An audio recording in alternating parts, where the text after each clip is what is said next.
Give all esteem and praise to Abba and Shaman in the name of Yahushua HaMashiach this day. Pick this up in John chapter 5, verse 39.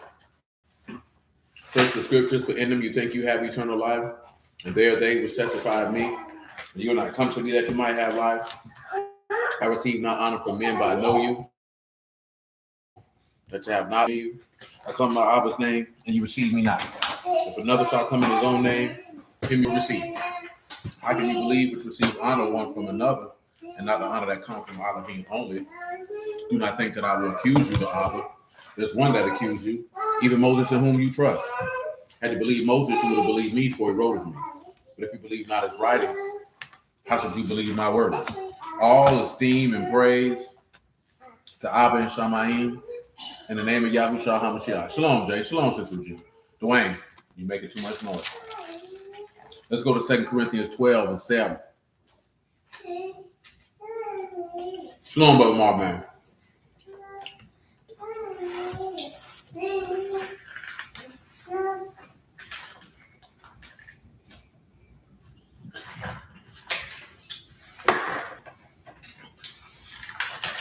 Peace, Brother Omar.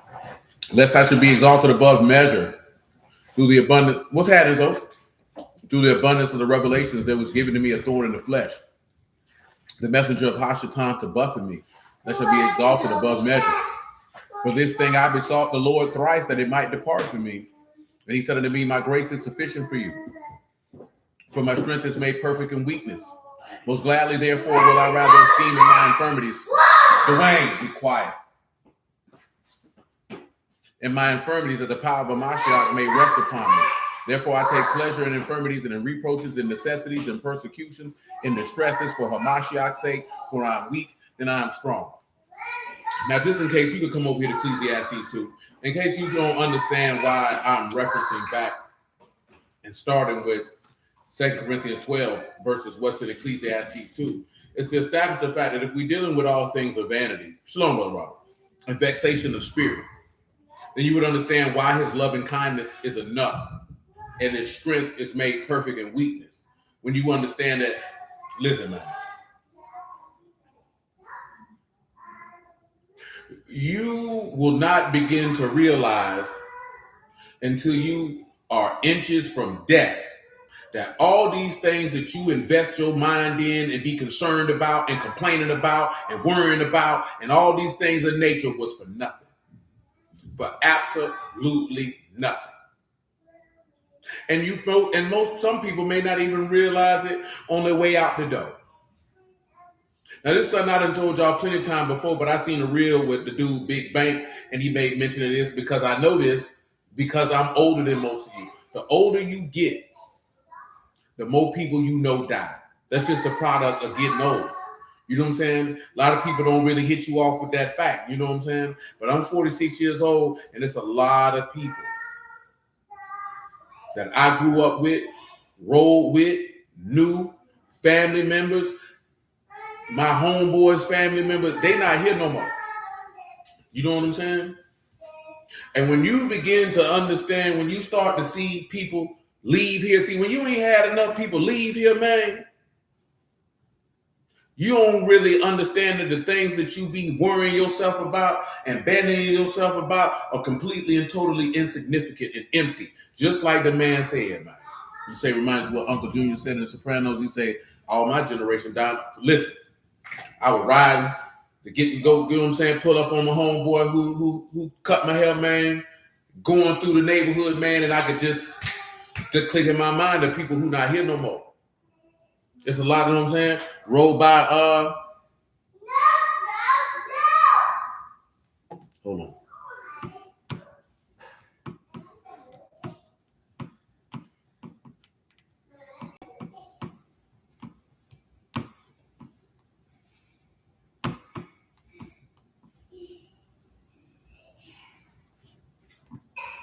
You know what I'm saying? Like, dang, boy, Pretty Ricky gone. Matter of fact, I'm sliding through. I got to go down Carmichael, ride past, you know what I'm saying? St. Nicholas Cemetery. There's plenty of people I grew up with in that cemetery, boy. You know what I'm talking about? Yeah, man, a lot of people. You know what I'm saying? So, and then we was just having, dudes talking about, niggas can't agree on nothing in the word. Niggas doing this junk for nothing. And I told him, I said, even the Lord said that. And I'm gonna read that passage after I read this Ecclesiastes too, man. You know what I'm saying? Because dude was talking about, the man was talking about, people who show up every Sabbath, wicked as hell. And I told him, like I done told y'all, hey man, ain't no perfect attendance in this thing, man. Ain't no perfect attendance in this thing, man. This man is not doggone, oh, you showed up. Showing up don't mean nothing. It don't mean nothing. That's a small thing, man. That's just a small part of your reasonable service. That, you know what I'm saying? I can't even say that. That man say offer yourself as a living sacrifice. That's your reasonable service. Nigga ain't even really willing to even give nothing up.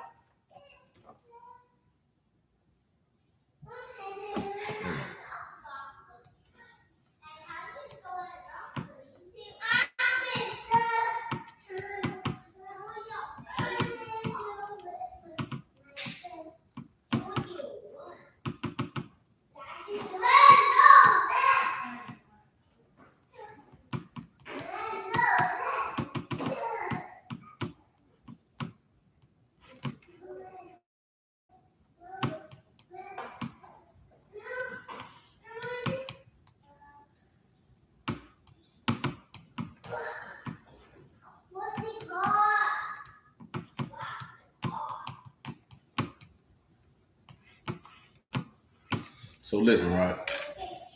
On some indeed, the fruit has to show in our lives. Indeed. Listen, man. Because I was telling man, something I told y'all that's still on my brain because I just said it not too long ago. Because this junk irritates the hell out of me, man.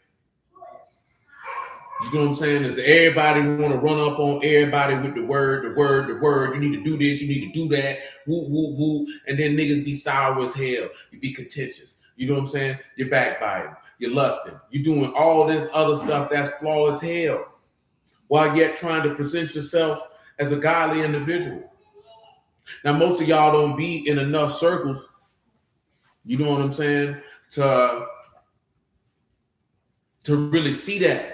Because most of y'all not affiliated in close proximity to a lot of congregations.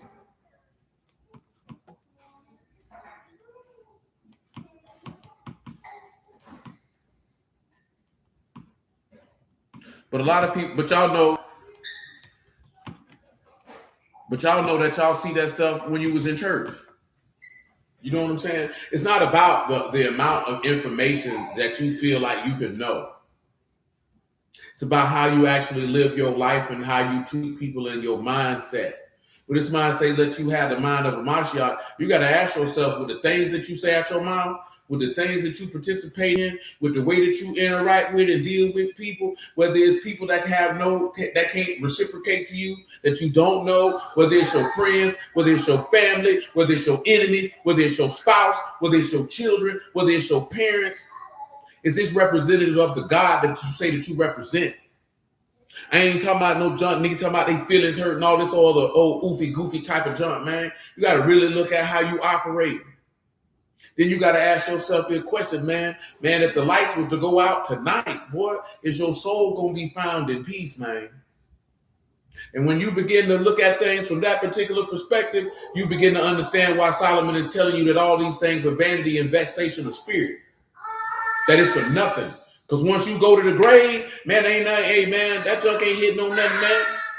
Once them books get open, man, that man don't care about what trips you went on, or how many houses you own, how much money you made. Oh, none of that stuff. None of that stuff. You understand me? None of it. None of it. You understand?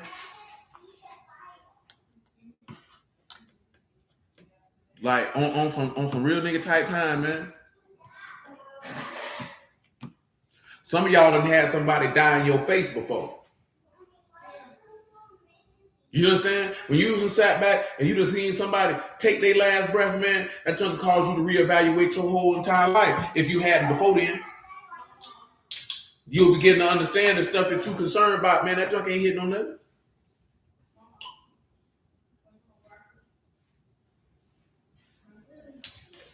Before I read Ecclesiastes 2, let me read this Ecclesiastes 9, along the tenors on what I'm talking about.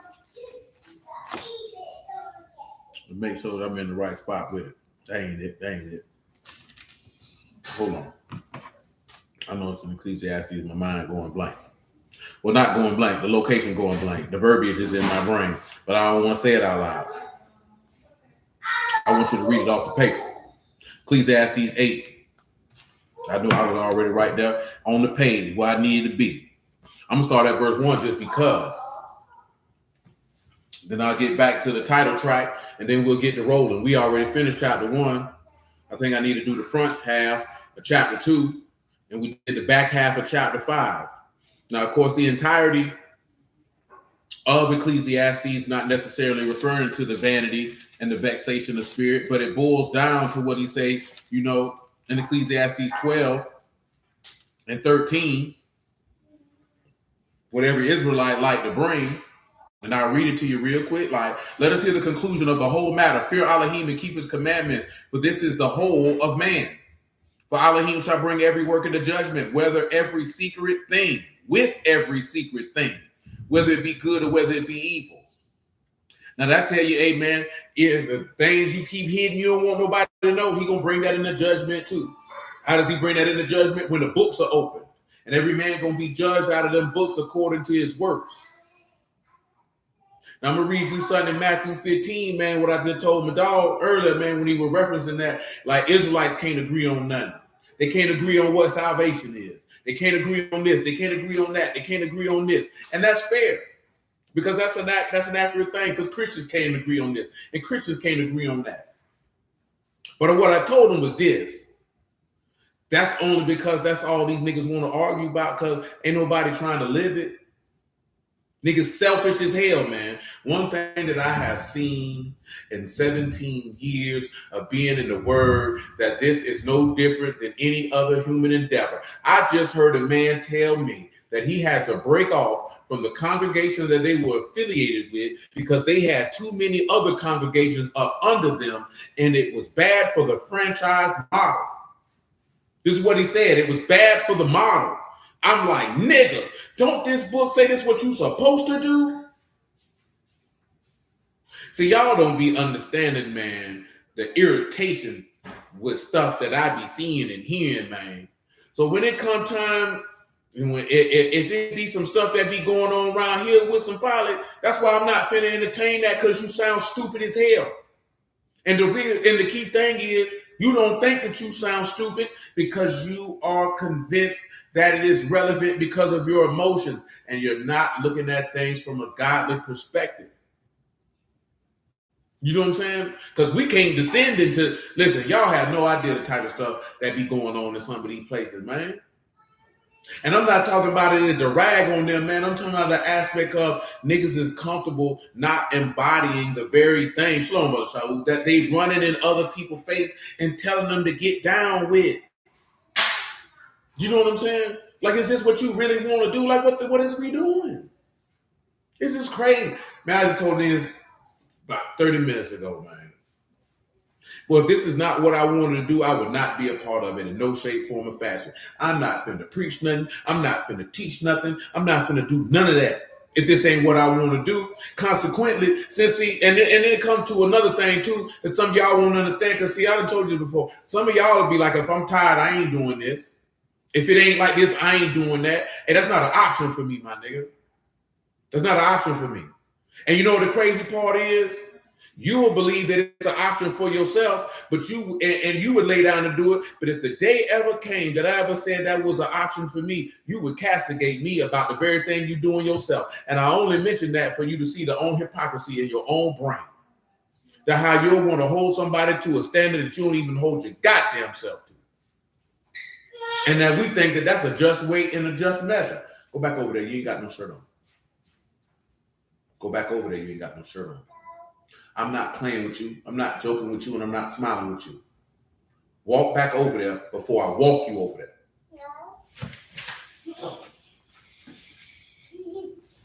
I'm not playing with you, boy.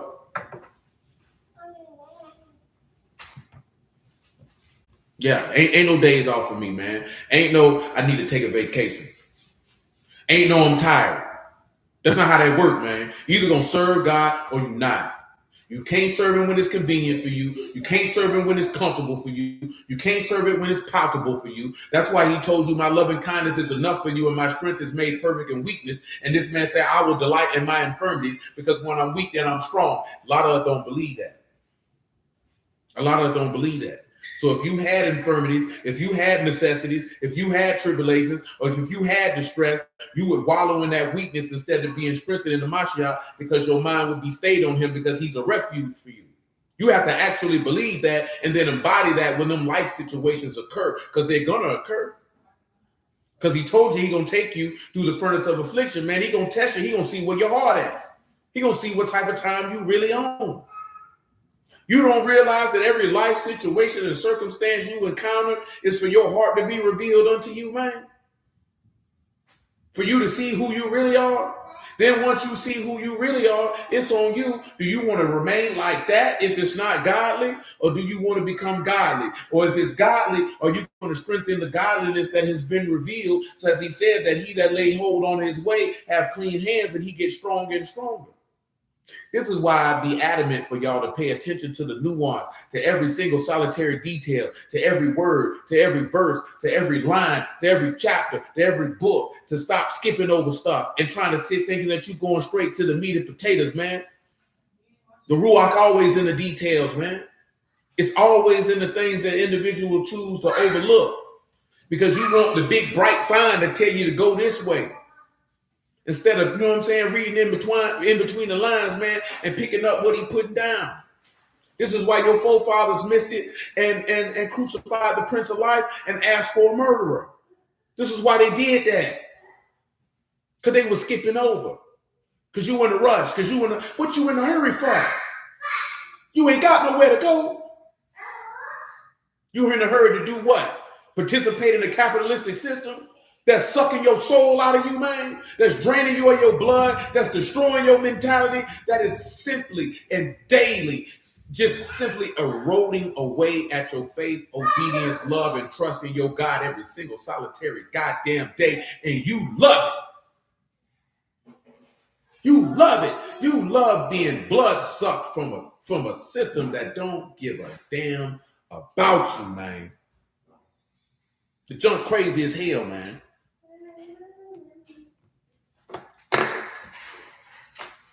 Maybe I done seen too much. Maybe I done read too much. I don't know.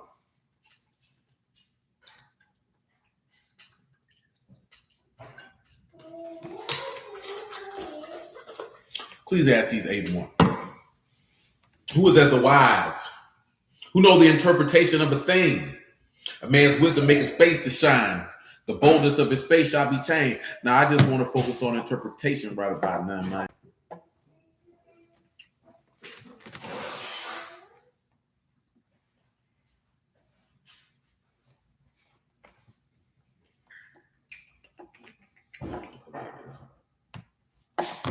Just on interpretation. That's the main part I want to focus on. Pesha, which is a word that we hear. Well, y'all don't hear it, but I hear it every day. Pei, Shan, and Raj. That is interpretation or a solution.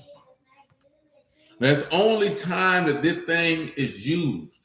What does it say that a thing? What is that? Is it the bar? And it is a speech, a word. So who can know the interpretation or the solution of the word? Well, it's telling you who. That a man's wisdom make his face to shine. It will say who is wise and who know the interpretation of a thing. Who can know the solution that the word presents? So then you got to ask yourself this question. What is the solution that the word presents? Well, in Adam, we all died. So the solution that the word presents is that, the grass wither and fade, but the word of who will abide forever. So that's the solution. The solution is that the word, or the interpretation of the word, the solution of the word is to remedy you from death. But how do you get this remedy from death? What has to occur to remedy you of this situation? Romans 12:1 to be exact. Before we get to Romans 12:1, let me read you Matthew 15, what I would represent, man. When my dog say, well, shoot, everybody doing this for nothing. Because I ain't gonna lie to you. A lot of people doing this for nothing. Matthew 15:1. A lot of people doing this in vain. Now, I ain't had this conversation with y'all in many a moon. But it's a lot of people doing this for nothing. And you ain't got no reward coming. And you ain't got no reward coming. See, this is the difference. People who ain't got no reward coming, they don't need nobody to tell them they ain't got no reward coming because they know what they doing. And they know how they living. Straight like that. You understand what I'm saying? It's a lot of people, man, they use the word to injure people. It ain't just people who preach the word. It's the niggas in the congregations and all. It's all types of scams and schemes, plotting and maneuvering. Niggas fighting for power and all this whole other type of stuff, man. Nigga, this junk goofy as hell. Same when I tell you, man, nigga, won't get in the word, but you want to get in the word to be famous, to get a name because you're miserable and you're a failure. You know what I'm saying?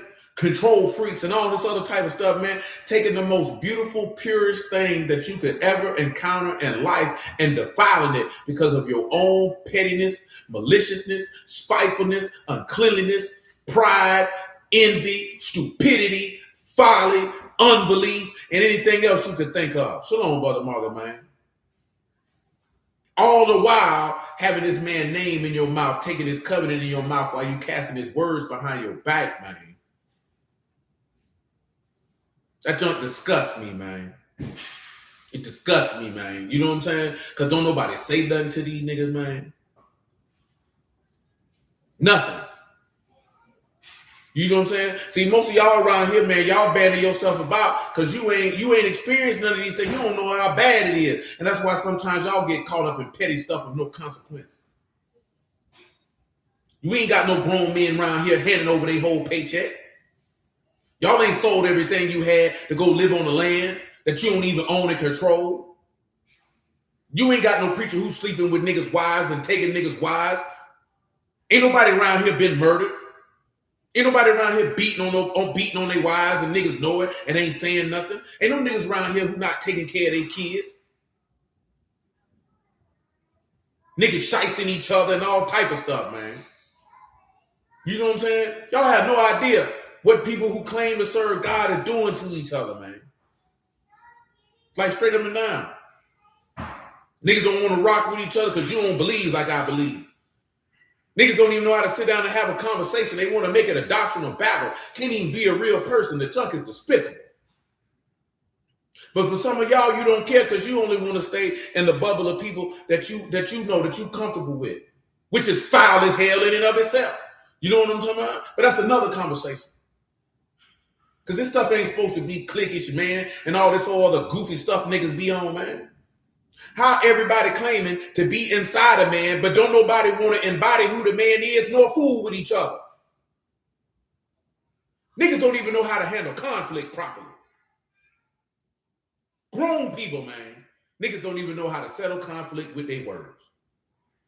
Because everybody hearing with their flesh. I see this junk every single solitary day. With people who say they godly people, man. Whether Christian or Hebrew, it's despicable. And you wonder why don't nobody want to fool with it. I wouldn't fool with it either. I wouldn't want to fool with it either. Because for what and for why? For why? He says, man, y'all gonna know that they gonna know that I taught you if you love each other. Niggas only love who they want to love. He said, what thank have you if you do that? We doing this for nothing. Because everything is built on the doctrines and commandments of men. Matthew 15:1. Then came to Yahushua scribes and Pharisees, which were of Jerusalem, saying, why do your disciples transgress the tradition of the elders? For they wash not their hands when they eat bread. But he answered and said unto them, why do you transgress the commandment of Elohim by your traditions? For Elohim commanded, saying, honor your Abba and your Emma, and he that curse Abba or Emma, let him die to death. But you say, whosoever shall say to Abba or Emma, it is a gift, or whatsoever you might be profited by me, and honor not his father or his mother, he shall be free. Thus if you made the commandment of Elohim of none effect by your tradition, you hypocrites. Well did Isaiah prophesy of you, saying, this people draw near unto me with their mouth, and with their and honor me with their lips, but the heart is far from me. But in vain do they worship me, teaching for doctrines and commandments of men. And that'd be the biggest thing. We show love, we draw nigh with your mouth, you honor with your lips, but your inward man is not near to this man. And that's what the whole play is about. This ain't about changing no wardrobe, changing your name. I don't eat this and I don't eat that. Nobody don't give a damn about you not eating no pork and this, that, there, and the third, and your heart is unclean. What does that matter? You might as well have ate the pork chop. If you can't cease and desist from all manner of folly, what good is it you showing up on the Sabbath? You ain't stopped doing nothing. Let me tell you why I say that, just in case you've forgotten. Hebrews chapter 4. Listen, man, I was just talking to my little homie. This nigga tell me, man, nigga want to come to sanctuary, get drunk. Nigga feel like I should be able to drink at the house of God. What kind of stupid junk is that, man? And coming up trying to read verses to justify it.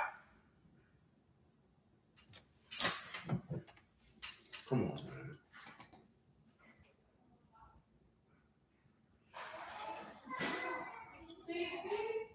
And we walk around here like God pleased with it.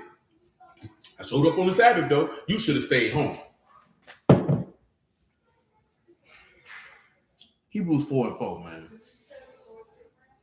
For he spake in a certain place on the seventh day on this wise, Elohim did rest the seventh day from all his work. And in this again, if they shall enter into my rest.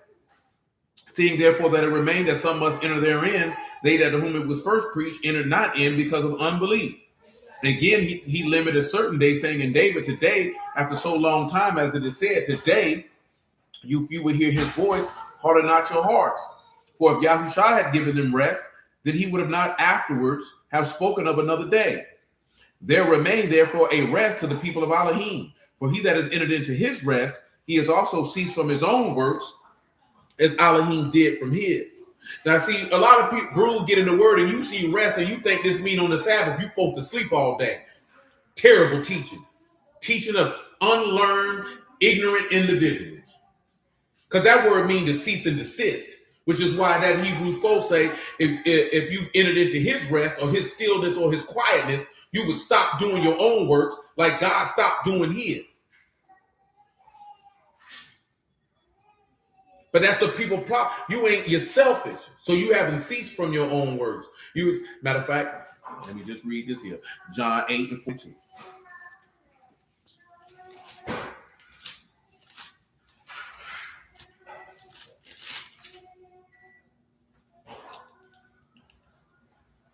Eight and 39, actually.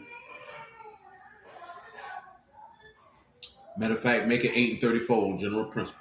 I ain't really need 34, but to get the context of the verse I need to read up that high though.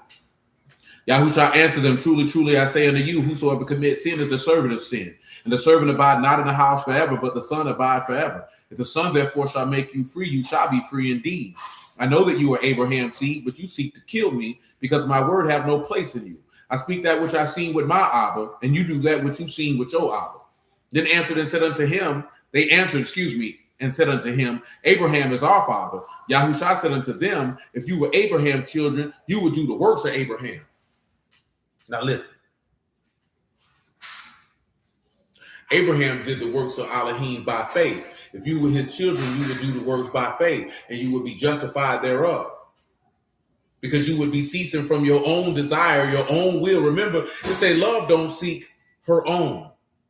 So there's no way that we can say we had a love of God and you completely and constantly and consistently seeking your own will, want, and way. You're not doing the will of God at that point. That means the love of God can't be present.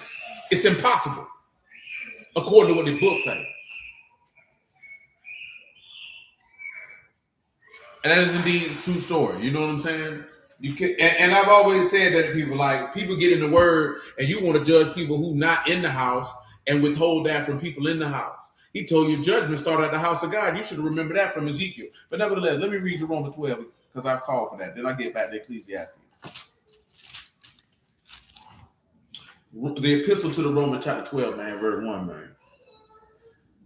I beseech you, therefore, brethren, by the mercies of Elohim, that you present your bodies a living sacrifice, Kadash, acceptable unto Elohim, which is your reasonable service.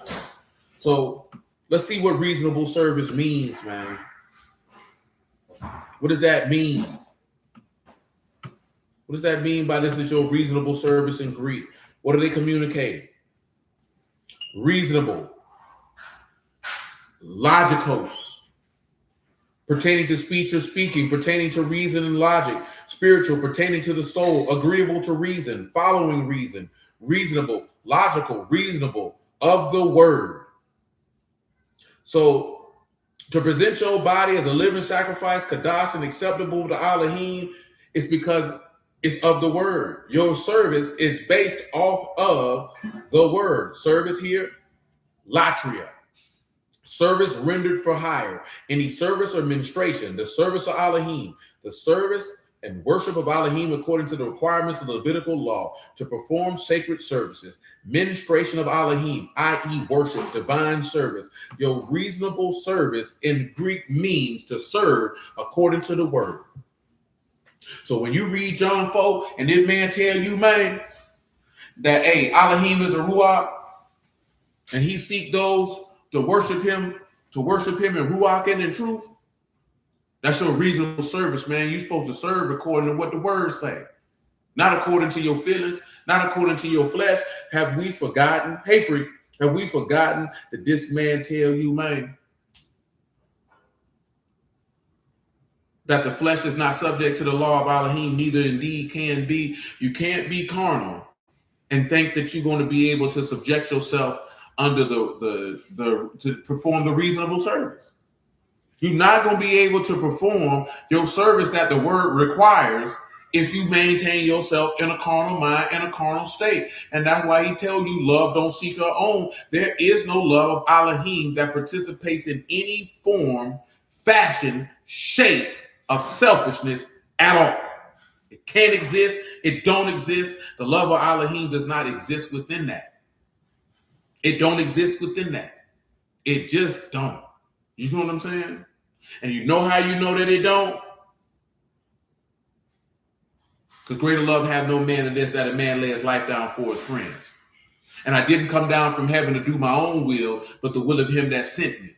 So we cannot be around here talking about you boasting in a man who showed the most selfless act there is to show, and then say the love of God is in you, and you are participating, facilitating, and conversating on seeking your own.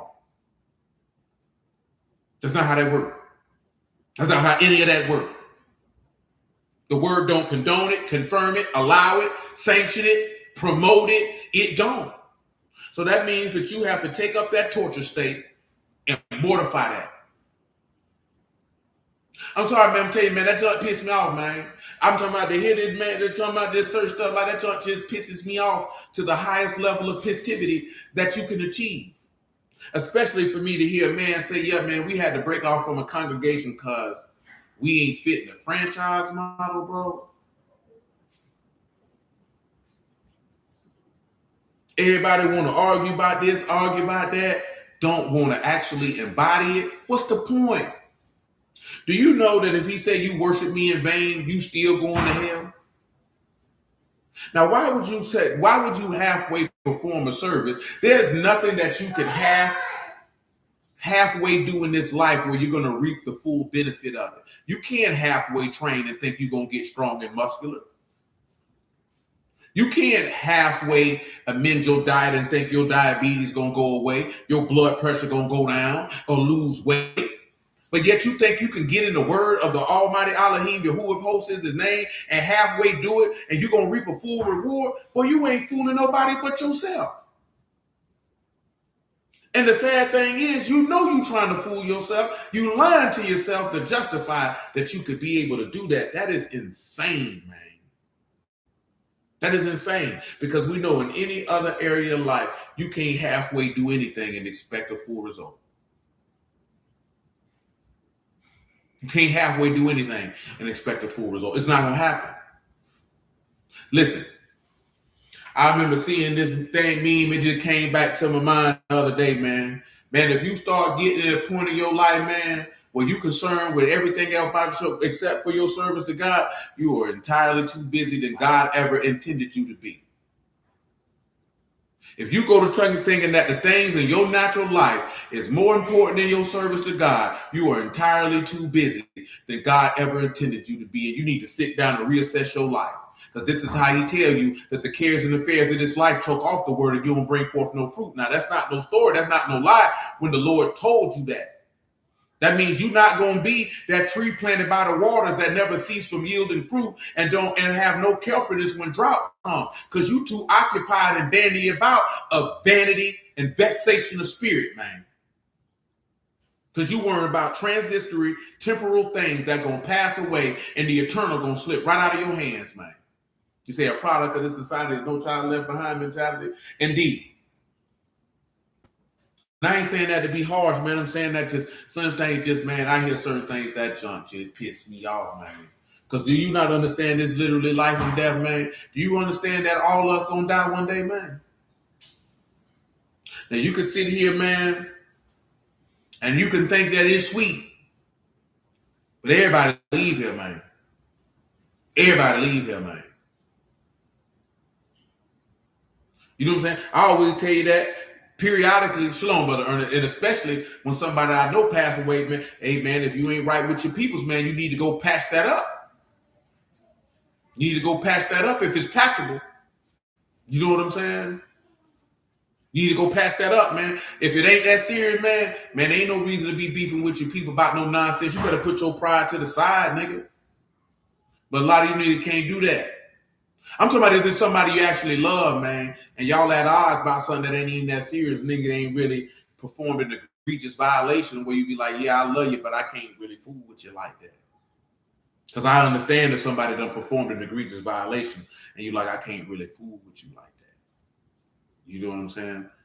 I ain't telling you to go mend that. I'm talking about, boy, most of y'all can't even resolve conflict properly because you don't know how to talk to nobody. And you don't know how to, listen, you know what I'm saying? I've been sharing this video because I think they pop up in my algorithm because we'll like one of them, right? And this dude has been able to verbally communicate and express elements of certain types of people that, you know, a nigga already knew that. We just didn't know how to verbalize it. That's bands, pans, and hands. And maybe some fans. But that's another conversation. You know what I'm saying? But it's one thing I already told you, man. Like, a lot of grown people end up fighting, fussing, and arguing. I'm talking about literally fighting because they have the maturity level of a child. Because you don't know how to handle conflict and be able to resolve things with your words. And you don't know how to resolve things with your words because you hear things with your emotion. Because just like dude we're talking about being a band, most niggas become a band because your parents and your friends never hold you accountable for the goofy stuff that you've been doing. So when you become an adult and somebody try to hold you accountable for the goofy stuff you be doing, you think it's somebody being mean to you or hating on you or this, that, and the third, when no, you doing goofy stuff. But ain't nobody told you that stuff you was doing was goofy. That's how bands are created. And we've always talked about that. But I just like how the brother presented. You know what I'm saying? There's some people that's going to offend you because he's using street terminology. But the reality is he's showing you the psychology of a certain type of man who becomes this way by a certain type of behavior. Mainly because nobody ever holds him accountable for his conduct. So over time, this is going to metastasize into a very dishonorable, disagreeable, contemptible individual. Who, if you're not able to recognize these certain characteristics and psychological traits, that this person can cause major damage in your life. Because if you're dealing with two fully mature individuals They can be able to hear and take constructive criticism or accountability and not get in their feelings about it. Even if they don't like it, even if they may not agree with it, they can be able to hear that and say, cool. Not spaz out, not scream and holler, not turn into a conflict, not fall into name calling, not being intentionally malicious and spiteful, saying things to injure the other person because you don't want to deal with what they just said to you. Like, niggas gotta grow up, man. And we say we represent God, and niggas representing God doing this, blood. It's ridiculous. Man, when you sit back and you pause, man, for real, man. And I'm finna get back to Ecclesiastes 8. Because I know but all this stuff still pertains to the word, and this is what is getting interspersed in my conversation. If you're picking up what I'm putting down, then you already know what's being dropped. But nevertheless, when you turn around, man, you read these epistle letters, man. Brother Marvin mentioned one for 1 Corinthians 5 where we had to rebuke these people. And you read what the Lord said to them 7 assemblies, man, this stuff been going on.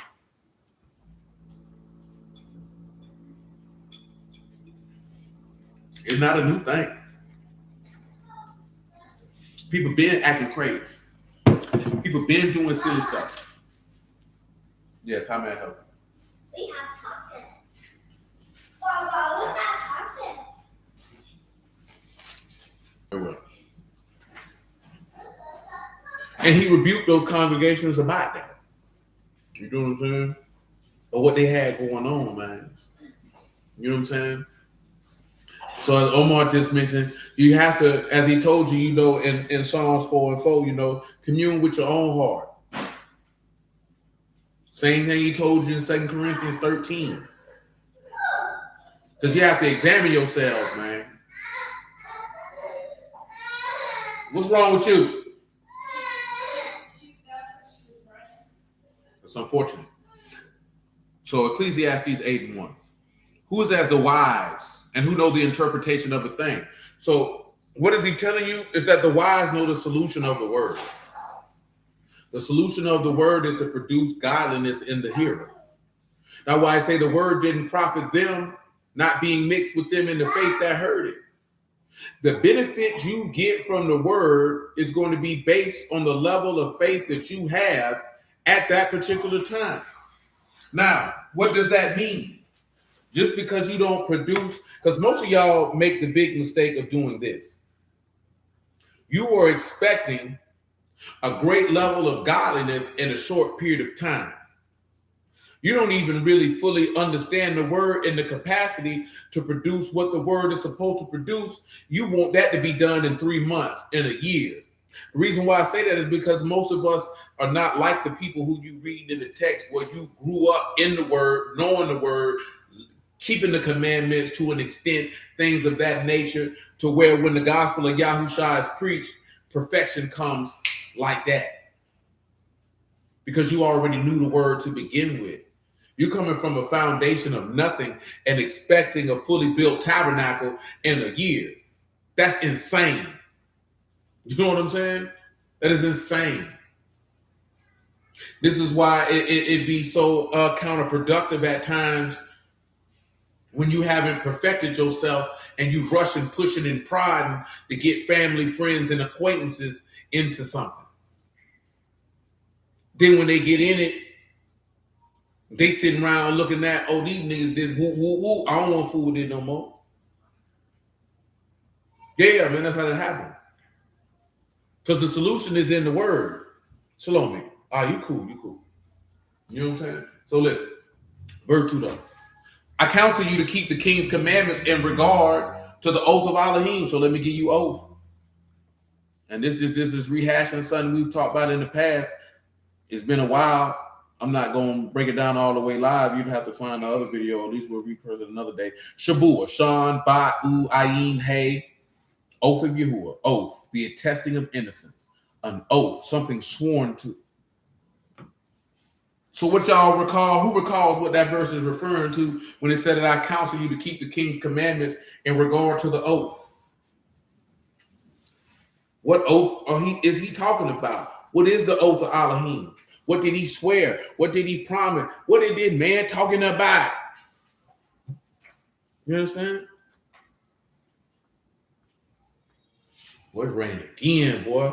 Boy, it was so much hell dropped yesterday, man.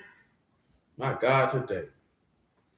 Mother supposed to have been trying out for the volleyball team, man. Lights went out at school, man. Trees all in the street. Hell dropping down about the size of a golf ball. It was more rain than hell, man. It just been raining, bro. Hot and rain. Rain and hot.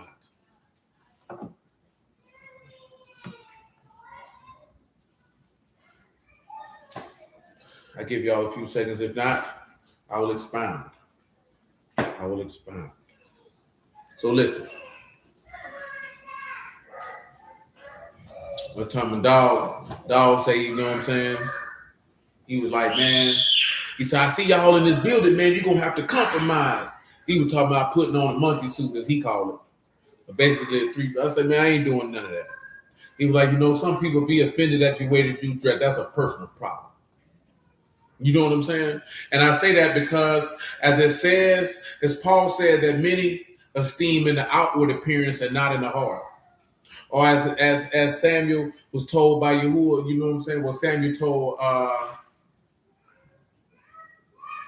Yahuwah told Samuel, you know, man look on outward appearance. Yahuwah look upon the heart.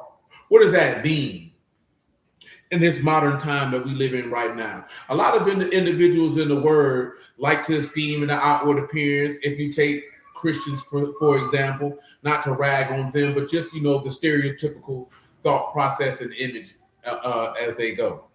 He got on the suit. That's a godly man.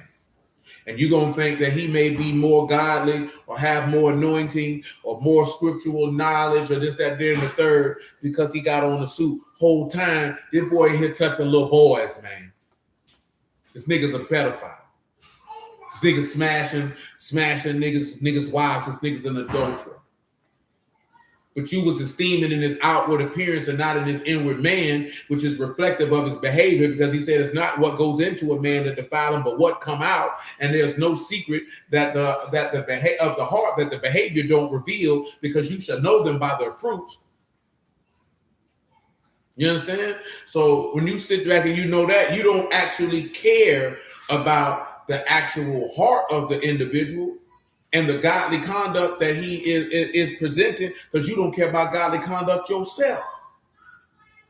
So you're going to esteem in the fact that he got, if it's a switch, and you talking about the Hebrews, he got on, I like his zeets. He got, look at the fringes on his shirt. He got on a garment whole time, he doing the same thing the pastor doing. Because you want to esteem in appearance. That man don't care about none of that. That's human stuff. That's why I don't participate in it. Because I'm going to dress how I want to dress, when I want to dress, whatever that I want to wear. If I wanted to wear suits every day, that's what I would do. Not because I think you're going to think that I'm more godly, because that's the zone I'm in at that particular time. I'd be like Capadonna on Winter Wars, man. You know what I'm saying? Every other day, my whole dress code switch. If that's what I want to do. If I wanted to wear a jersey for 6 months straight, that's what I'm going to do. And I ain't going to care what nan nigga got to say about it. You know what I'm talking about? And if I wanted to wear a polo shirt or a t-shirt or some, I'm going to wear whatever I want to wear. Because while you worry about what I'm wearing, you missing about what this man talking about. And all that goes to show is that his loving kindness is not enough, and that people don't have a desire for the word, and they don't want to be saved, and they don't want to be perfected, and they don't want the gift of the ruach hakodesh. They don't want the solution of the word. They don't want the interpretation of a thing. They don't want to be cod with Elohim. You care about impressing other men. You care about the praise of men more than the praise of Elohim. That's why he said, how can you believe that seek honor one from another, not the honor that come from Elohim only? That's what people's problem is, man. You're in the game for the wrong reasons. You're in the game for the wrong reasons, man. A lot of people get in a lot of things for the wrong reason, man. You commit yourself to something for the wrong reasons. It's some people got in this thing because they wanted a spouse. You's a goofy. It's some people who got in this thing because you wanted camaraderie. You need therapy. Because you should have gotten this for one reason and one reason alone, and that's to be able to be joined to your God and let everything else flow from that. Salvation wasn't your objective. That wasn't your goal. Your goal was everything else other than that. That's why certain thought processes, certain behaviors, and things that you don't want to let go. Because you never wanted to let them go in the first place, because salvation was not your objective. You say, like Exhibit said on Paparazzi, they say you ain't for the money. What that boy say, then he say, man, and to that nigga that made Paparazzi, if you ain't in this rap game for the cash, man, then what is your purpose? Non-service. This, and that's the thing, man. If you ain't in this Kadash game for the Ruach HaKadosh, boy, what is your purpose, boy? Well, what you in this for, boy? That's the only thing. That's the only thing. That's the only thing that matters. You ain't got that, you ain't got nothing. I've always told you, well, if you leave here without the Ruach HaKadosh, boy, you did this for nothing. You understand me? Well, you did this for nothing. For absolutely nothing. And see, it's not going to be the level of instruction. It's not going to be other people that keep you from getting the Ruach HaKadosh. It's going to be the plagues of your own heart that stop you from getting it. Whatever those plagues may be. You understand? But to answer you, to counsel you to keep the king's commandment in regard to the Oath of Elohim, that, man, you know, the Oath of Elohim is the covenant, man. He said, I swore you'd be a priest forever after the order of Melchizedek, and I'll set my enemies at your right under your footstool. You understand? He said, I know my Father giving me a commandment, and his commandment is life everlasting. He said, I counsel you to keep that. Keep the commandment of the king. Keep the commandment of Yahushua in regards to what he swore to his son. He said, today you are my son. I have begotten you. Ask of me, and I'll give you the heathen for your inheritance. To him that overcome will I give the heathen for an inheritance. And you shall rule them with a rod of iron and break them into pieces like a potter's vessel. And I'll give you the morning star. My God, today. Ecclesiastes 83. Be not hasty to go out of his sight, stand not in an evil thing, for he do whatsoever please him. Where the word of the king is, there is power, and who may say unto him, what do you? Who keep the commandment shall feel no evil thing, and a wise man's heart discern both time and judgment.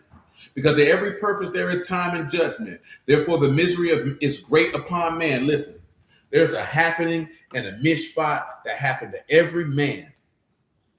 And you don't never know when that's going to happen. And that's why I say the misery of man is great. Listen. When you look at misery, of course, that's Ra. That which is, in this instance, it's going to be that which is unpleasant. The unpleasantry of man is great upon him. It's great. Because you don't know when it's going to happen.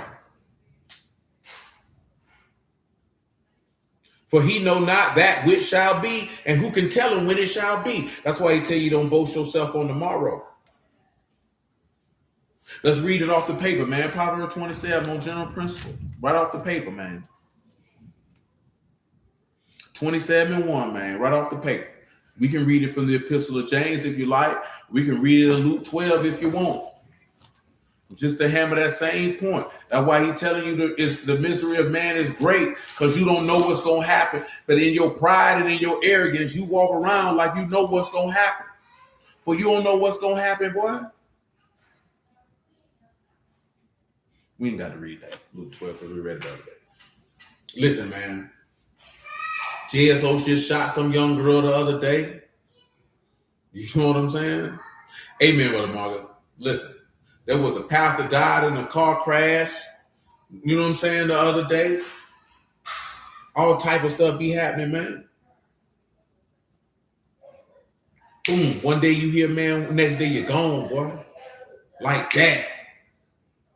Like that. I'm talking about like that. Like out of here. Oh, you said you was going to do X, Y, Z? What he told that rich man? Man, you fool. Your soul going to be required tonight. Let's see who them things going to belong to. It's vanity and vexation of spirit, man. That man planned all that, plotted all that, had all that, and it was for nothing. I'm going to holler at you, man. Go hit the dust, cuz. Go hit the dust. Because you made yourself rich towards yourself versus being rich towards God. That's a lot of people's problem. That goes back to what my earlier point. Selfishness. Selfishness. You know what I'm saying? Which is the ruin of man. That's why he say, cast away from you all your iniquity, all your transgressions, so iniquity won't be your ruin. Selfish motivation is always going to destroy you. There's no way you could be in the body of a Mashiach and be moved by selfishness and think that you're going to stay. Remember what it says, so is he that lay up treasure for himself and is not rich towards Elohim. It's a lot of people, man, you storing up treasure for yourself. For yourself. See, unfortunately, especially in this particular business, for lack of a better term, in this game that we in, individuals exploit people for money every day. Every single solitary day. You know what I'm saying? And this is the crazy part of the dichotomy that I be witnessing. Because on threads, I see people post all the time about why they can't get men in the church, this, that, there, and the third. Because they know that most of the Christian churches, at least the perception and the stereotype is that these things are catered towards women. And it's because what's happening with you, Yeti, man? And because they're catered towards women because the women are more inclined to hand over their resources. But you know what I'm saying? And then you turn around, but it's Israelite organizations where people handing over their resources too. So people see these things, they acknowledge these things, you know what I'm talking about, so on and so forth. And everybody moving with the aspect of you think you're getting exploited, getting used. Do some people do that? Absolutely. But what does this breed inside the minds of many of the people? I ain't going to do nothing. I'm going to be rich towards myself. I'm going to do X, Y, Z for myself and bump God and bump the body of God because I don't care nothing about that. Because it's about what me. And if it don't satisfy and please me, then I ain't participating. Boy, that's wicked as hell, boy. Hey, man, we in the simulcasting service, blood. So this ain't a back and forth type of deal, you feel me? So you can hold off till we finish. I got approximately 30 some odd more minutes. You know, or you can bandy about and participate in what it is that you desire to participate in. Because if I sit back and engage you, that's going to take away from these people. I'm not going to take away from them because it's not just people in this clubhouse room. You know what I'm saying? So, and I understand it because it's a mean dichotomy. You dig? And that's when you got to have a just weight and a just balance. Because I know people don't want to get exploited. But at the same token, we went over this previously. You know, the body of a Mashiach, the assembly, according to what's laid out in the law, and then flipped over as you've seen as forth as they have all things in common. It's a communal situation. It's not an aspect of one person carrying this. There's never an aspect with certain things to where everybody got to do this or everybody got to do that. A lot of stuff is bandied about. You do what you're able to do. Oh, come here. Hey, come here.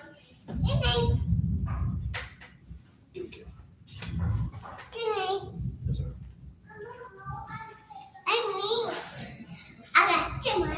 And that very well be the case. I ain't concerned with that right now. As far as them taking his name out of the book, I'm not concerned with that right now. But nevertheless,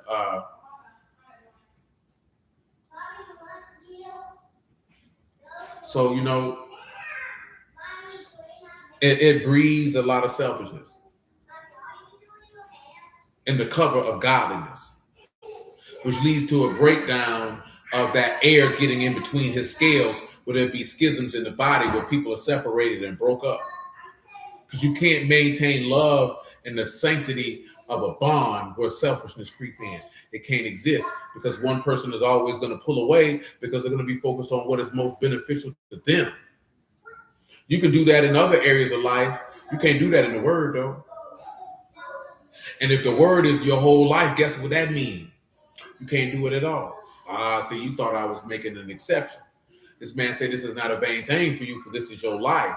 So if this is your life and you can't be selfish in that which is your life, then that means there's no room for it, because all it's going to do is create fissures, separation. And where there's separation, Satan can get in. And where Satan can get in, discord can happen. Where discord can happen, relationships get broken. And he wins, because now he got people adversarially contentious against one another, where strife abides. And where strife abides, wrath abides. And wrath don't work the righteousness of Elohim. But see, we don't pay attention to these type of things because we be too carnal. So it's not important to us. Whole time, that's what this whole nigga banking on. But Proverbs 27:1, boast not yourself till tomorrow, for you know not what a day may bring forth. You don't know what's going to happen. I'm telling you, James chapter, the epistle of James 4:13. Don't none of y'all know what's going to happen tomorrow. And you know what? How life gets you, man? It's because you become complacent because of the monotony of life. Because you could have so many days that are routine, that they just go the same way. It just become routine, that we get lulled into that sense of complacency, and boom, life-altering something happens, and you don't know how to deal with it. You know what I'm saying? And we don't know how to deal with it. And they happen just that fast, man. You know what I'm saying? You can have 30 days, 60 days, 90 days, 6 months, where everything went exactly the same. And then one day in your life is irretrievably broken and changed forever. You understand? In a way that you couldn't imagine. You did? So listen. The epistle of James, man, 4:11. Speak not evil of one another, brethren. He that speak evil of his brother and judge his brother, speak evil of the law and judge the law. If you judge the law, and you are not a doer of the law, but a judge. There's one lawgiver who is able to save and to destroy. Who are you that judge another? Go to now, and you that say today or tomorrow, we will go into such and such city and continue there a year and buy and sell and get gain. Whereas you know not what shall be on the morrow. For what is your life? It is even a vapor that appear for a little time and then vanish away. For you ought to say, if the Lord will, we shall live and do this or that. But now you rejoice in your boasting, and all such rejoicing is evil. Therefore, to him that know to do good and do it not, to him it is sin. Well, it's a lot of people, and you can read that in the text, that people knew what to do, which was right before Yahuwah, and you didn't do it. That's sin to you, boy. Well, you can't know to do good and say, I ain't going to do it. Well, that's sin, boy. Listen, back to Ecclesiastes, man. My God, today. I was going to read Matthew 6, man, but I ain't even going to worry about it because we read it the other day. Let me finish this Ecclesiastes 8, man, so we can get Ecclesiastes 2, man.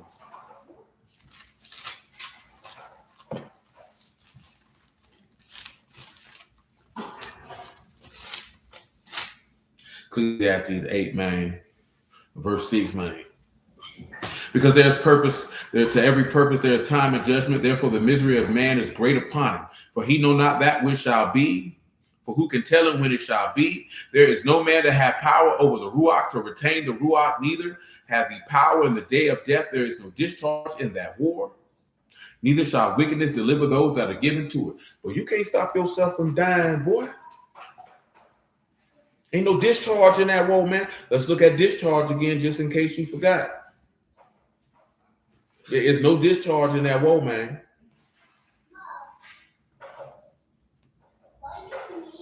Discharge in this instance is, if you recall, Mishlakath, Mean Sean, Lamad, Cotton Towel, discharge, sending away. You can't send death away. But remember, who knows the interpretation of the word? What's the solution of the word? To send death away. So you don't have power to send death away. So you have to yield yourself over to the man who I didn't come to do my own will, but the will of him that sent me. And his will is to give my life, my flesh for the world.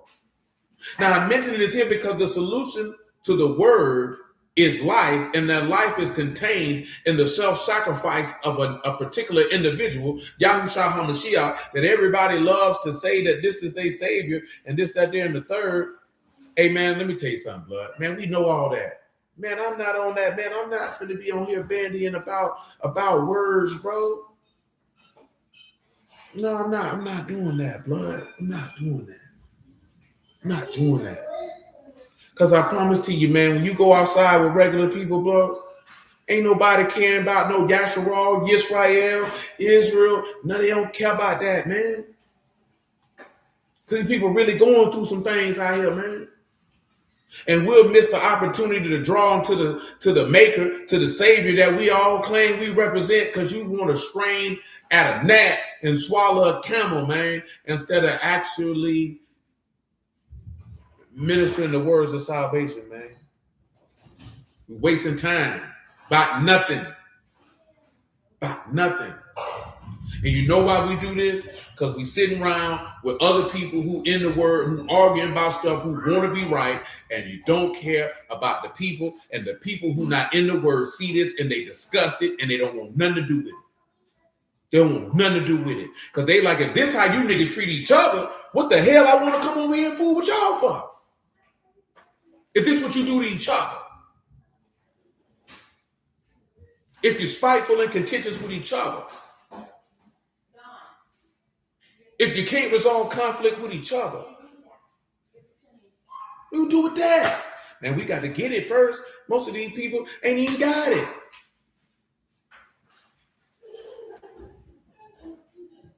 Now, I can tell that you have an understanding of certain things, so I'm not roasting you per se. And I understand why you saying the things that you saying, but I don't be caring about stuff like that, man. You know what I'm saying? I don't be tripping on that stuff, man. I got bigger fish to fry. I seen some real things in my lifetime, man. So it's certain things I don't care about. I'm not going back. I don't care. You know what I'm saying? Because they'll be able to hear that in a conversation and they can ask questions.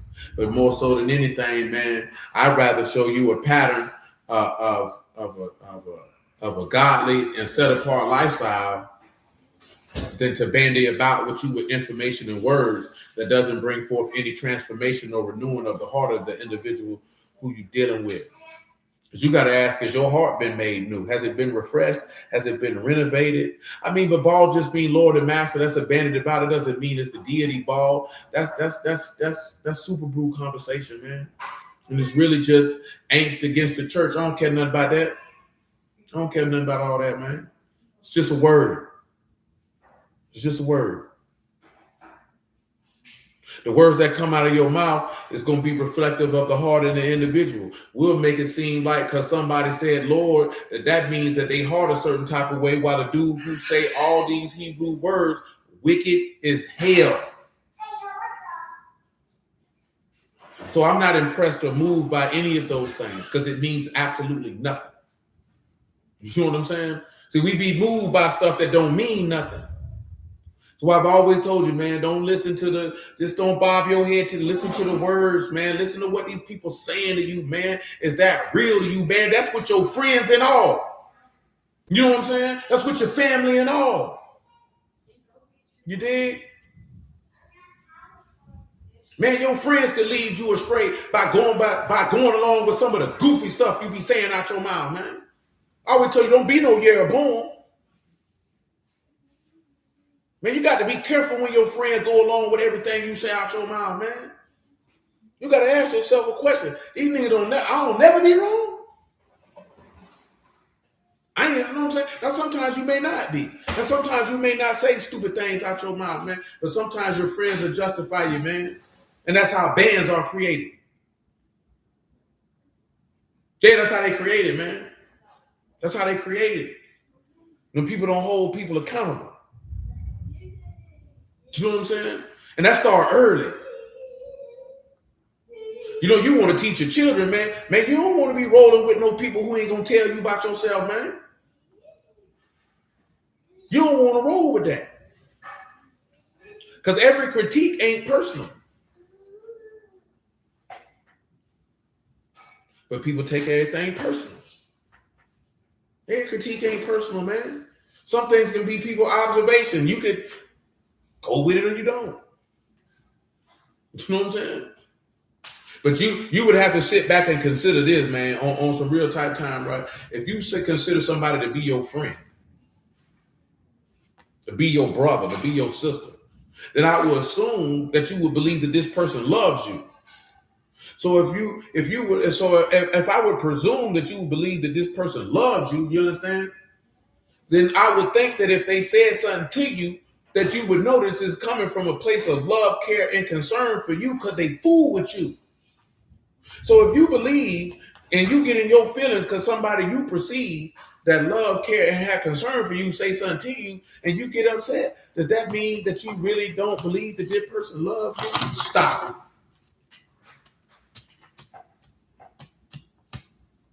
Do you know what I'm saying? You gotta think about that, man. Because people who fool with you gonna tell you what you need to hear when you need to hear. They gonna tell you what you want to hear. That's why a lot of y'all don't say nothing to me, because you know I ain't gonna tell you what you want to hear. It's not my job to tell you what you want to hear. As a matter of fact, why would you want to surround yourself with people who gonna tell you what you want to hear? Do you know that that's a reflection of poor character on yourself, that you want people to tell you what you want to hear? That means you don't want the truth. I mean, you want to live in a fantasy land. They want to live in Candyland. You should have stopped playing Candyland when you were 6. Unless you're one of them people who like to do game nights. You know what I'm saying? Then I understand if you want to play Candyland. But you get the point. Stop. Because you bothering stuff. Back to Ecclesiastes 2, man. 2 and 12 to be exact. There's lightning out there. You better light your butt in that bed. Because I ain't going to want to hear nothing when it's time for me to get your black behind up in the morning. I can tell you that. And I turned myself to behold wisdom and madness and folly. For what can a man do that come after the king, even that which has already been done? Now, we done discussed that. We done discussed that before. You can't do nothing but what's already been done that come after the king. And what did the king do? He took up his stake and offered himself as a living sacrifice. He suffered in the flesh to cease from sin, so that you might arm yourself to suffer in the flesh to cease from sin, that you would no longer live your life to the lust of Elohim, but to the will of Elohim. Simple as that. I told you, blood, when we get finished, I'll rap with you. But not before I get finished. I'm not finna take away. We'll need people to satisfy the conversation that you want to have. If you can respect that, fine. If you can't, oh well. Then I saw wisdom excel folly as far as light excelled darkness. The wise man's eyes are in his head, but the fool walk in darkness. And I myself perceive also that one event happened to them all. Then I said in my heart, as it happened to the fool, so it happened even to me. And why was I even more wise? Then I said in my heart that this is also vanity. For there's no remembrance of the wise. What's more important? Let me tell you what's more important, because see, in the vanity of your mind, you think that you're doing the Creator's will when you're really being selfish and more concerned with the fact that you just want to talk. So obviously you have not perceived or maybe understood that we have in service right now. So it is my job to serve these people what they come in the cop. They don't want to hear me engage in a back and forth with you about what you want to talk about. That's what I'm talking about. Because right now you're centering yourself to make it about you and what you want to discuss over what we doing.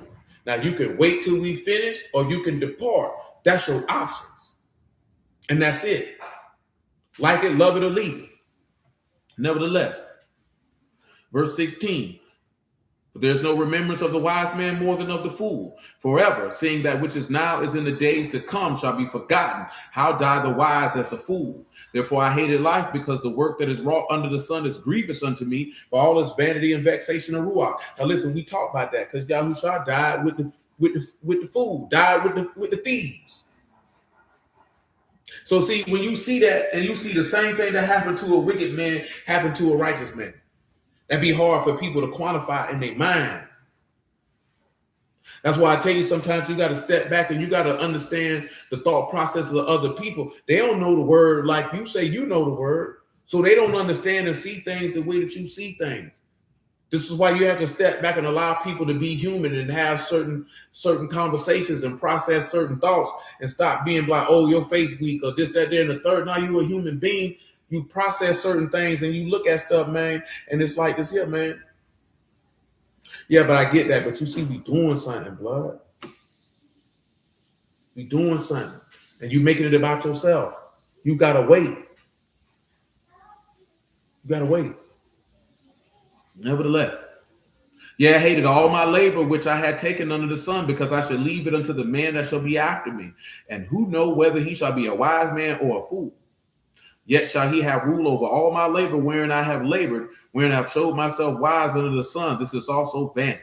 Therefore I went about to cause my heart to despair all of my labor, which I took under the sun. For there's a man whose labor is in wisdom and in knowledge and in equity, yet and have no man labor therein shall he leave it for his portion.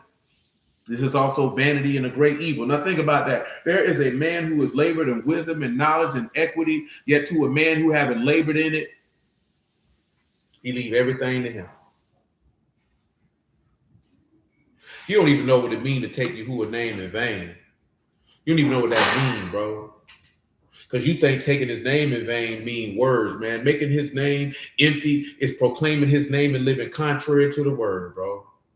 And that's the point of what I was discussing earlier before you arrived. Is that individuals don't care about their behavior. You care about certain theological points and things of this nature that take away from the epitome of godliness that individuals are supposed to actually represent and embody. Because you think you the dictionary man. Well, we know all these words you finna get up here and say, and we can recite them backwards, forwards, up, down, left, right, BA star if we needed to. But can you actually embody Yahuwah Elohim, merciful, gracious, abundant in goodness and truth, long suffering, showing mercy on the thousands, forgiving sin, iniquity, and transgression? Can we embody that? Because I'm not here for doctrinal conversations of this sort. And I can tell you, these people don't want to hear it either. I can tell you that right now. In verse 22, for what have man all his labor and the vexation of his heart when he labored under the sun? All his days are sorrows and his travail grief, yet his heart take not rest in the night. This is also vanity. Remember, to take us back when Mashiach was about to be crucified. We ain't even talk about no man-made doctrine. That's your problem. You're not listening. So that means your heart is made of stone at this particular juncture. So listen, when we sit back and we I think we talked about the verse already. You know what I'm saying? When Yahushua say, I'm exceedingly sorrowful, even unto death. And he prayed earnestly. Heart couldn't take rest at night, because you should remember Ezekiel 12. You know, eat your bread with trembling and quickness. You understand? His heart couldn't take the rest because his days are sorrows and his travail is grief. Because he knew what the word say, he knew what he was about to experience. Listen, when he tell you in John that these people gonna put you out of their synagogue and they gonna persecute you, you know what I'm saying, and kill you and think they do Elohim service, well, that brings sorrows, man. That's why he say he's a man of sorrows. He was acquainted with grief. Because that's why he sit back and tell you, a man of all his labor and the vexation of his heart, wherein he have labored under the sun, all his days are his sorrows, his travail, grief, yea, his heart take not rest in the night. This is emptiness. Yeah, you go ahead and slide, blood. You can go ahead and slide, because I'm not even finna entertain that junk you on, man. You's a goofy. Verse 24, there's nothing better for a man that he should eat and drink, and that he should make his soul and enjoy good in his labor. This is also, I saw that it was from the hand of Elohim. We read that because you can see that when he did what? Drink the wine, eat the bread. That's what it's about. That's why you see that. That's why you see that. You know what I'm talking about? Nevertheless, for who can he eat? Who else can hasten more than I? For Elohim give to a man that is good in his sight wisdom and knowledge and joy. But to the sinner he give travail, to gather and to heap up, that he might give to him that is good before Elohim. This is also vanity and vexation of ruach. See, that's to sit back and you look at, man. He said he give to a man who's good in his sight, skill in war, joy and knowledge in Elohim. That's who he get it to. You can't study your way into that. He give it to who he want to give it to. But in giving that to individuals, you know, it's stuff that come along with that. That's why I say if you're going to be a soldier of Elohim, you got to be able to endure hardness. And you can't get caught up in the cares and affairs of this life. That's why everybody not fit to be a soldier, just like everybody ain't fit to be a soldier in a man's army, because it's a sacrifice that come with that. It's stuff that come along with that, and people don't understand that. Most people don't understand that because you're too selfish, because everything is concerned to you. We got plenty of understanding, man. We know the son of Elohim was coming, giving us an understanding that we might know him that is true, and that we in him that is true. Even his son Yahushua HaMashiach, this is the true Elohim in eternal life, man. You know what I'm talking about? So you could chew on that, you did. But listen, look at Ecclesiastes 2:1, man. I'm gonna wrap this up. I got 10 more minutes, actually, at the minimum. I owe you 10 more minutes at the minimum, man. It's 2:1. I don't think we read 2:1. I think I went straight to the second half. This is Ecclesiastes 2:1. I said in my heart, go to now will approve you with mirth. Therefore, endure pleasure. Behold, this is also vanity. Because remember, he told you. This nigga here is pissing me off, bro. On blood, this nigga pissing me off right now. You know what I'm saying? But I'm going to remain professional because he's irritating me at this particular junction. And nevertheless, right? Remember that it tells you that she that liveth in pleasure is dead while she liveth. So he's telling you when you enjoy pleasure, that's emptiness, because it's nothing, because pleasure is temporary, it's fleeting. It's fleeting. It doesn't stick around for a long period of time.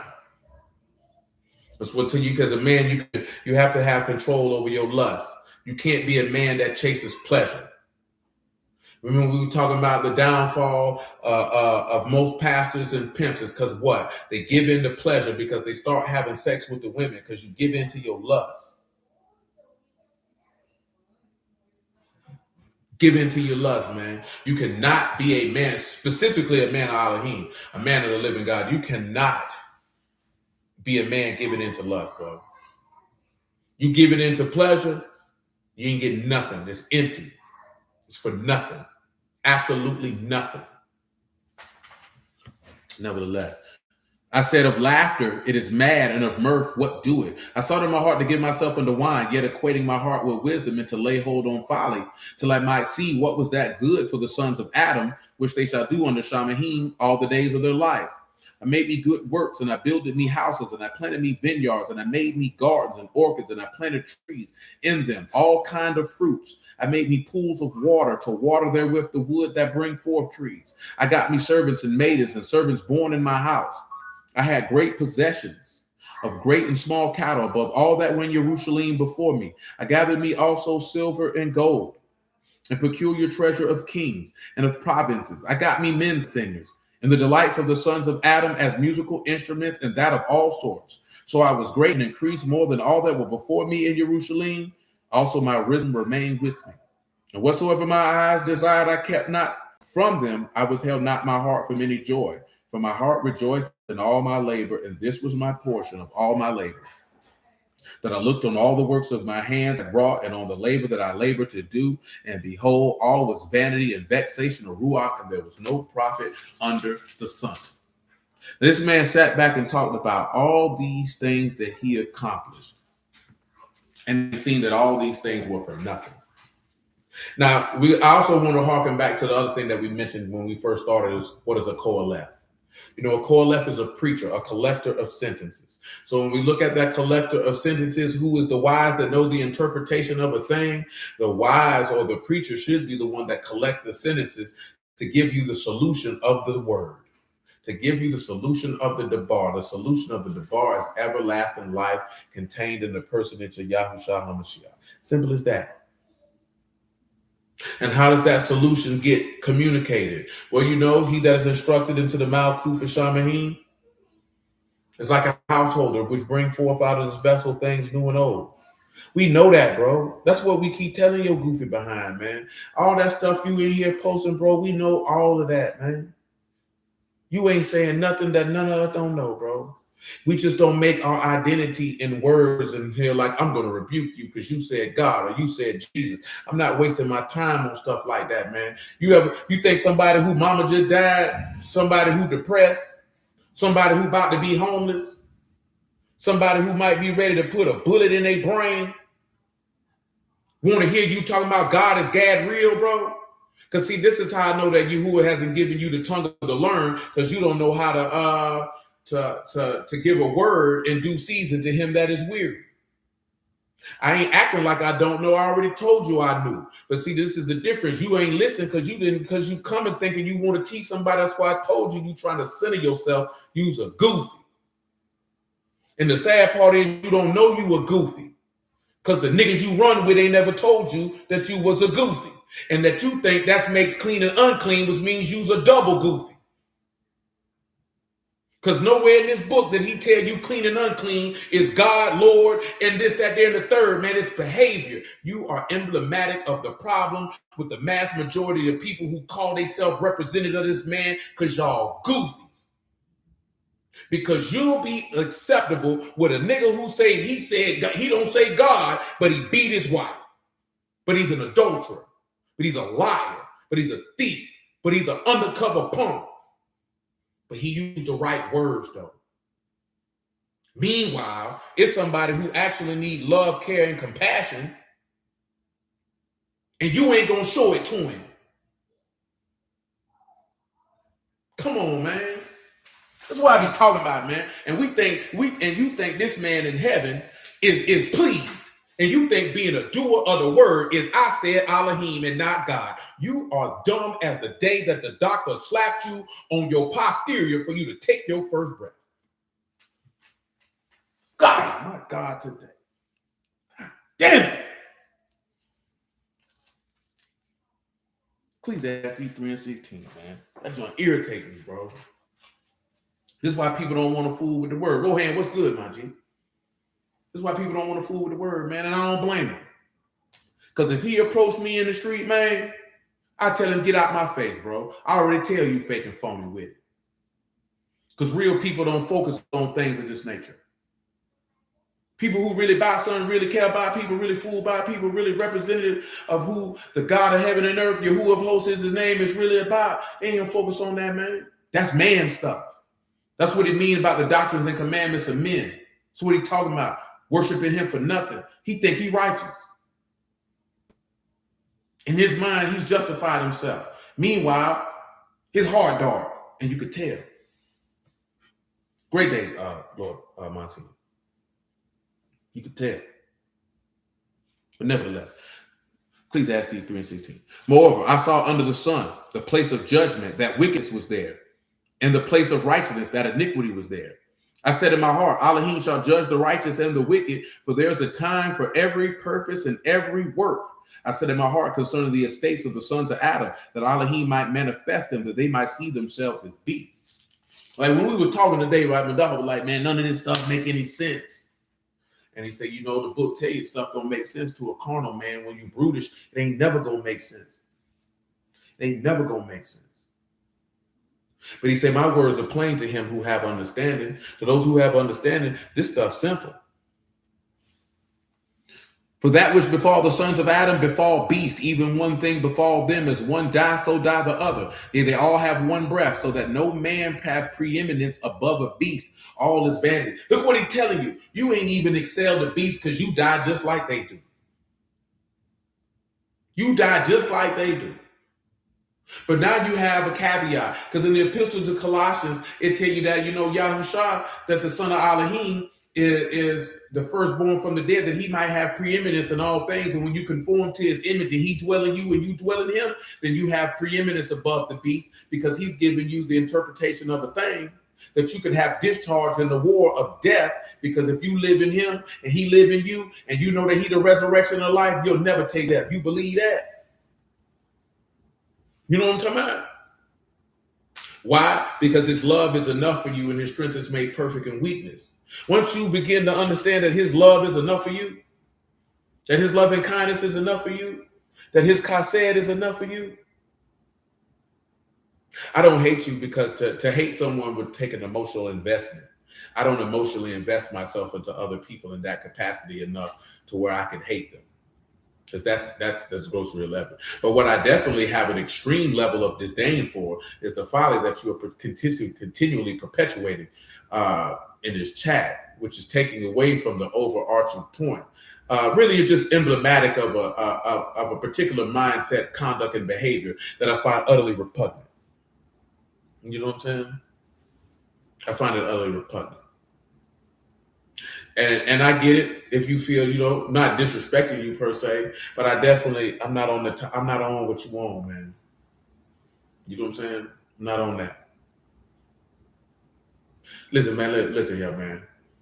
I was riding today, man, and it clicked in my brain, man, like, bro, it's finna be 40 years since my grandma died. 40 years since I walked in that bedroom and seen her laying in that bed, dead with her eyes open, boy. Looking right in seeing her eyes with no life in it. I'm 6 years old, you understand? It didn't affect me, man. I can just remember it. You know what I'm saying? So it causes you to have a certain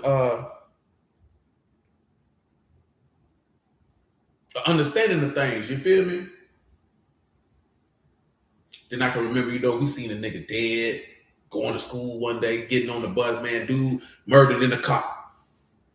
You know what I'm saying? I seen people injured. I done watched homeboy get buried. I had to watch my mama take her last breath. You know what I'm saying? Even with all of that, man, when you experience it, listen here, man, I done been behind that wall. I done seen dudes get stabbed. I seen my homeboy get shot in my face. You know what I'm talking about? Thankfully for him, he lived. And the nigga who shot him was my homeboy too. You know what I'm saying? I would cool both of them niggas. And I told y'all this before. The only reason he didn't murder him because the gun jammed. And that's it.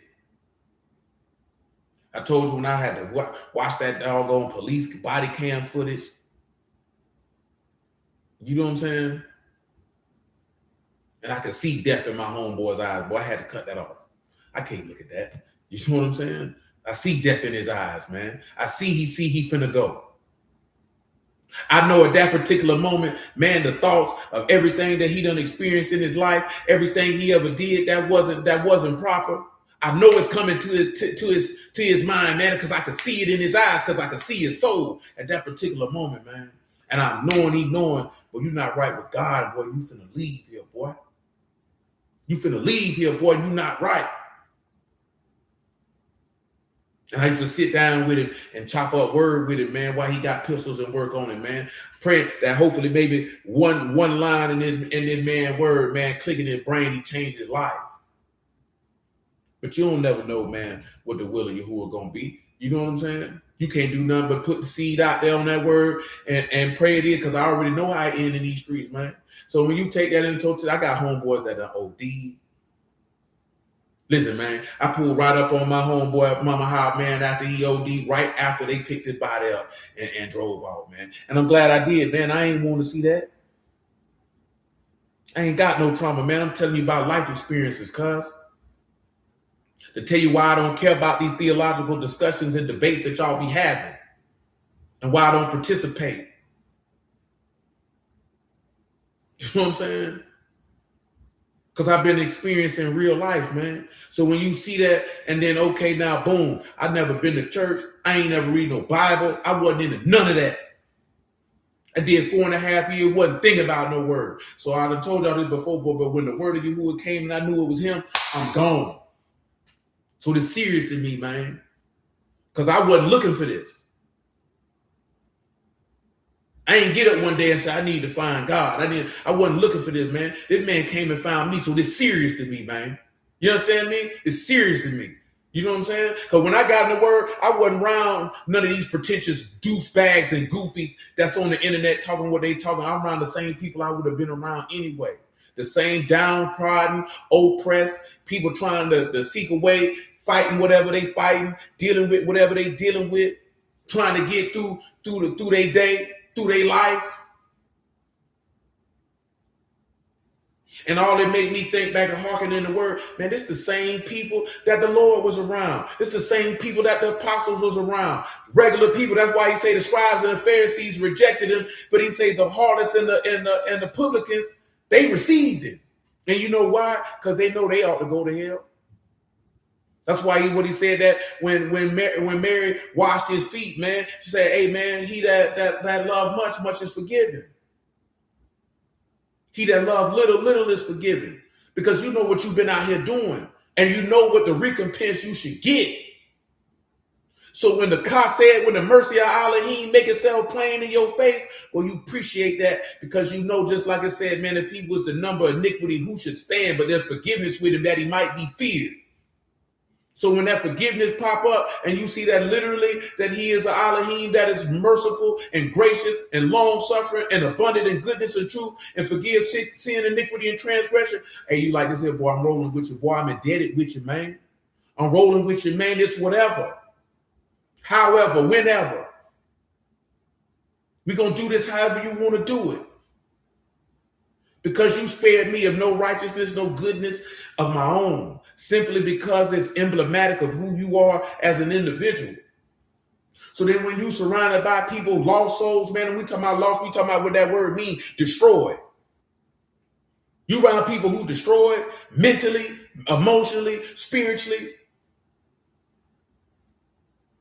Like he said, man, the sheep out here with no shepherd, man. Who gonna have compassion on him? Nah, I'm gonna talk to you about what words you lose. Man, you just lost a soul, goofy. Because you was more concerned with your technical ability to flash your scholarship versus the fact that there was a soul there that was in need of loving kindness and compassion and care and mercy and the salvation of the living Elohim. But you didn't care about that. Because you don't care about them because you don't care about your goddamn self. So ain't no way you're going to tell me you care about Yahuwah because you're telling a story. Because nowhere in this book did he ever rebuke, chastise, or discipline anybody about the words that they said out of their mouth. Man, he rebuked and chastised and disciplined these people for the way that they lived and treated each other, man. That man looking on the heart. He ain't looking on your vocabulary, boy. We be missing the point every goddamn time. Every time, man. And you know who suffer? The people suffer. That's who suffer. Because we don't care about nobody. You only care about yourself. That junk is despicable, man. That junk is despicable. It's despicable, man. It makes me sick, bro. Listen, man, I've seen hungry people before, man. I've seen people with nowhere to live, man. I've been in them type of situations, man. You understand? A lot of y'all ain't never seen nothing, ain't never been through nothing, ain't experienced nothing. And if you have, and you ain't got no mercy and love in you, boy, what's going on with you? If somebody done did you dirty, this, that, there, and the third, man, that's supposed to develop the character of Elohim in you. Ain't nothing worse than what Yahushua went through, and he ain't do nothing to nobody at no time. My God, today. He's saying people haven't got to the point of what the Holy Spirit is. Keyword. Yeah, man, listen, man. You know, ain't nothing personal with you, blood, because I don't even know you. You know what I'm saying? Well, let me finish this chapter 3, man. We'll get into some of this more detail on the Shabbat, man. I don't reach the totality of what I owe you. Verse 20 of Ecclesiastes 3. Who know the ruach of a man that go upward and the ruach of the beast that go downward to the earth? Wherefore I perceive that there is nothing better than that a man should rejoice in his own works, for that is his portion. For who shall bring him to see what shall be after him? So then they show you that point, man. You better rejoice in what it is that you've done, because who's going to come get you up out the ground and show you what happened after you dead? You know what I'm saying? That hit my mind earlier today, man. Looking at my son, man. Like, it's going to be one day, boy, I'm going to be gone, and I ain't going to know what he making of himself, what type of man he going to be, what type of father he going to be, what type of husband he going to be. I ain't going to know. You know what I'm saying? I tell you the other day, like, I told him the other day, they like, have game finna have. Man, I'm not finna be 50 years old chasing no toddler. Boy, I was telling this other day, man, when Jamal turned 21, man, because in fact, the Lord willing, he'll be 3. And what does he have? About 3 more months, man, and some change. Man, I'll be 64 years old, man. You know what I'm saying? When Joanne turned 21, man, I'm gonna be 63 years old, man. Now, Muffin, I ain't gonna be that as old, but I'm gonna still be 56. So I was telling them, I'm not moving around thinking, boy, I'm finna see grandchildren. See, y'all sitting back thinking about that because y'all, I be telling y'all are younger than I am, man. So prayerfully, you're gonna be able to see that. I'm not banking on that. That's not something I'm putting in, you know what I'm saying? I'm not banking on that. And I ain't saying that to be cynical. I'm just telling you the reality of the situation. I'm not 26. I'm not 36. Man, I'm 46 with toddlers, man. You think I'm trying to have more? You know what I'm saying? You think I want to be 50 years old chasing a 3-year-old? Man, I'm hoping that the Lord allow I'd be old enough to at least see them get married. You know what I'm saying? Like straight now. So I'm back in college now. Good deal. The topic was the effort you put in your child without the heavy hand creates an atmosphere of independence, and you're setting the groundwork.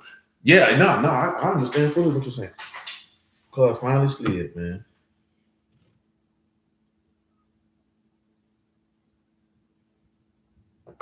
You know what I'm saying? So you think about that type of stuff, man, and when you realize that, man, then you realize a lot of, and I'm just mentioning what Solomon talking about, man. You're not gonna be able to see what happens in this life after you leave here. So when you understand that, man, you won't get caught up in concern with a lot of things, man, and you can focus on what you need to focus on, which is serving your Elohim and the people that you love and care about, that you love them while they're here. That you give thanks for the portion that he give you in this life, and stop being bandied about things of no consequence, and stop being selfish. I say this gentleman here, man, see, he's one of them, what they call a sacred namers, what they call it. And these people will tell you, just like a Trinitarian will tell you going to hell if you don't believe the Trinity. They'll tell you a sinner because you say God and you say Lord, or all this old oofy goofy stuff, man. Because they believe that that's righteousness and godliness when they do that. Because they don't really care about nobody. These people don't be caring about nobody, man.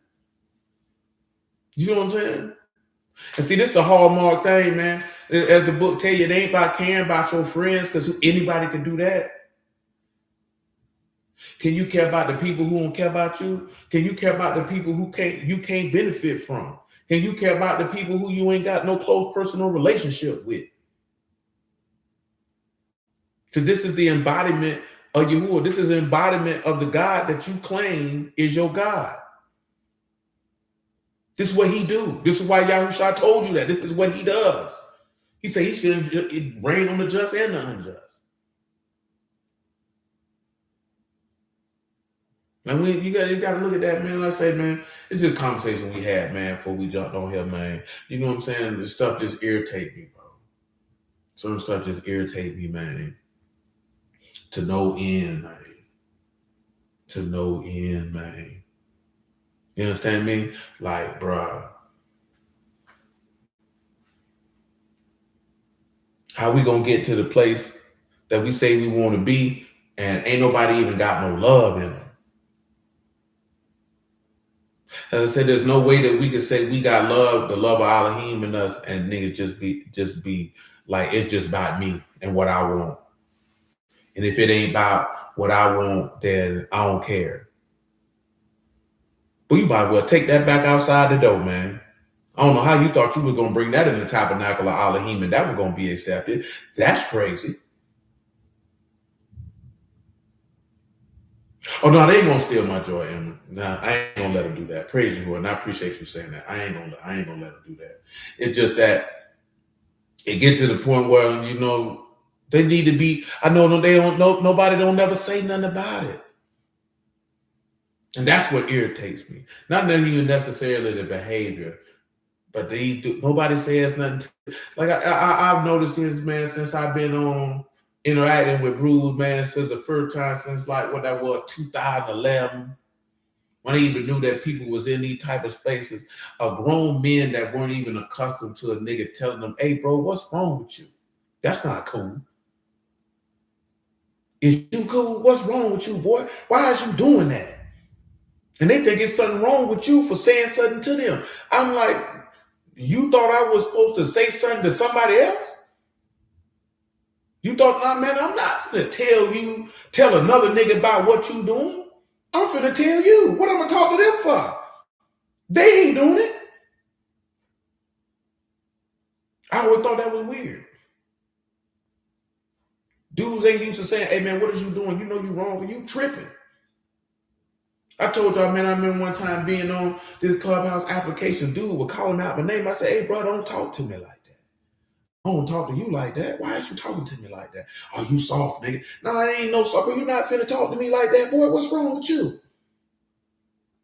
Them other niggas might let you talk to them like that. You ain't finna talk to me like that. But I'm not on that type of time, boy. You got to be sick in your brain. Oh, this nigga here, he weak. Y'all niggas are weird. Because men don't talk to men like that where I'm from. What is you on? Or dude doing something, you say something to him right then. Hey, man, what is you doing? That's not acceptable. Or you think the conversation's supposed to keep going while you doing some goofy stuff. I'm just supposed to act like that didn't happen. No, that happened, sir. See, it's only two things that's going to occur. I'm either going to observe that and mark it and adjust how I deal with you, or depending on what it is, I'm going to say something to you right then. Not next week, not next month, not the 14 other people, and not you. I'm going to say it to you right then. And maybe that's because Big Cuz taught me in a different end, because they got mad at me a little bit when I was telling you, the principles of the ism that I would talk. And one of the things I told you before, man, Big Cuz taught me, man, he said, if you're dealing with a woman, man, you don't let nothing slide. Now, he wasn't talking about being verbally disrespectful, physically violent, or anything of the sort. He was like, if there's any manner of disrespect, you check it immediately to let them know that, hey, we don't do that over here. You're going to have to amend that conduct, or you could be summarily dismissed, because I don't participate like that. I remember when I was young, I was fooling this chick. She called me a female dog. I never called this woman out her name ever. So I proceeded to call her a female dog 25 times consecutively in the most harshest and vicious tone that I could muster at that particular time to prove a particular point. And I asked her, I said, did you like that I referred to you in this fashion? She was like, nah. I said, then don't talk to me like that, because I ain't never called you out your name. Don't call me out my name. It's disrespectful. I don't tolerate it. I won't allow you to do it again. I'll never fool with you again in life. And I meant that, because I don't talk to you like that. See, if I cussing you out and call you out your name and you call me out my name, I have to accept that, because I opened that door. But if I don't call you out your name, man, don't you call me out my name, man. I don't talk to you like that. And I'm not allowing it. I ain't gonna be like, she crazy. No, you're not crazy. You might have a lapse in sanity, but you ain't crazy. You're not gonna talk to me like that. Because I don't have to let you talk to me like that. And I'm not gonna let you talk to me like that. It's unacceptable. You know what I'm saying? And you have to be willing to do that. But you gotta have wisdom knowing the way say, that's right, Emily. Absolutely. Indeed. You know what I'm saying? Like, great day, Mom Step. Like, listen.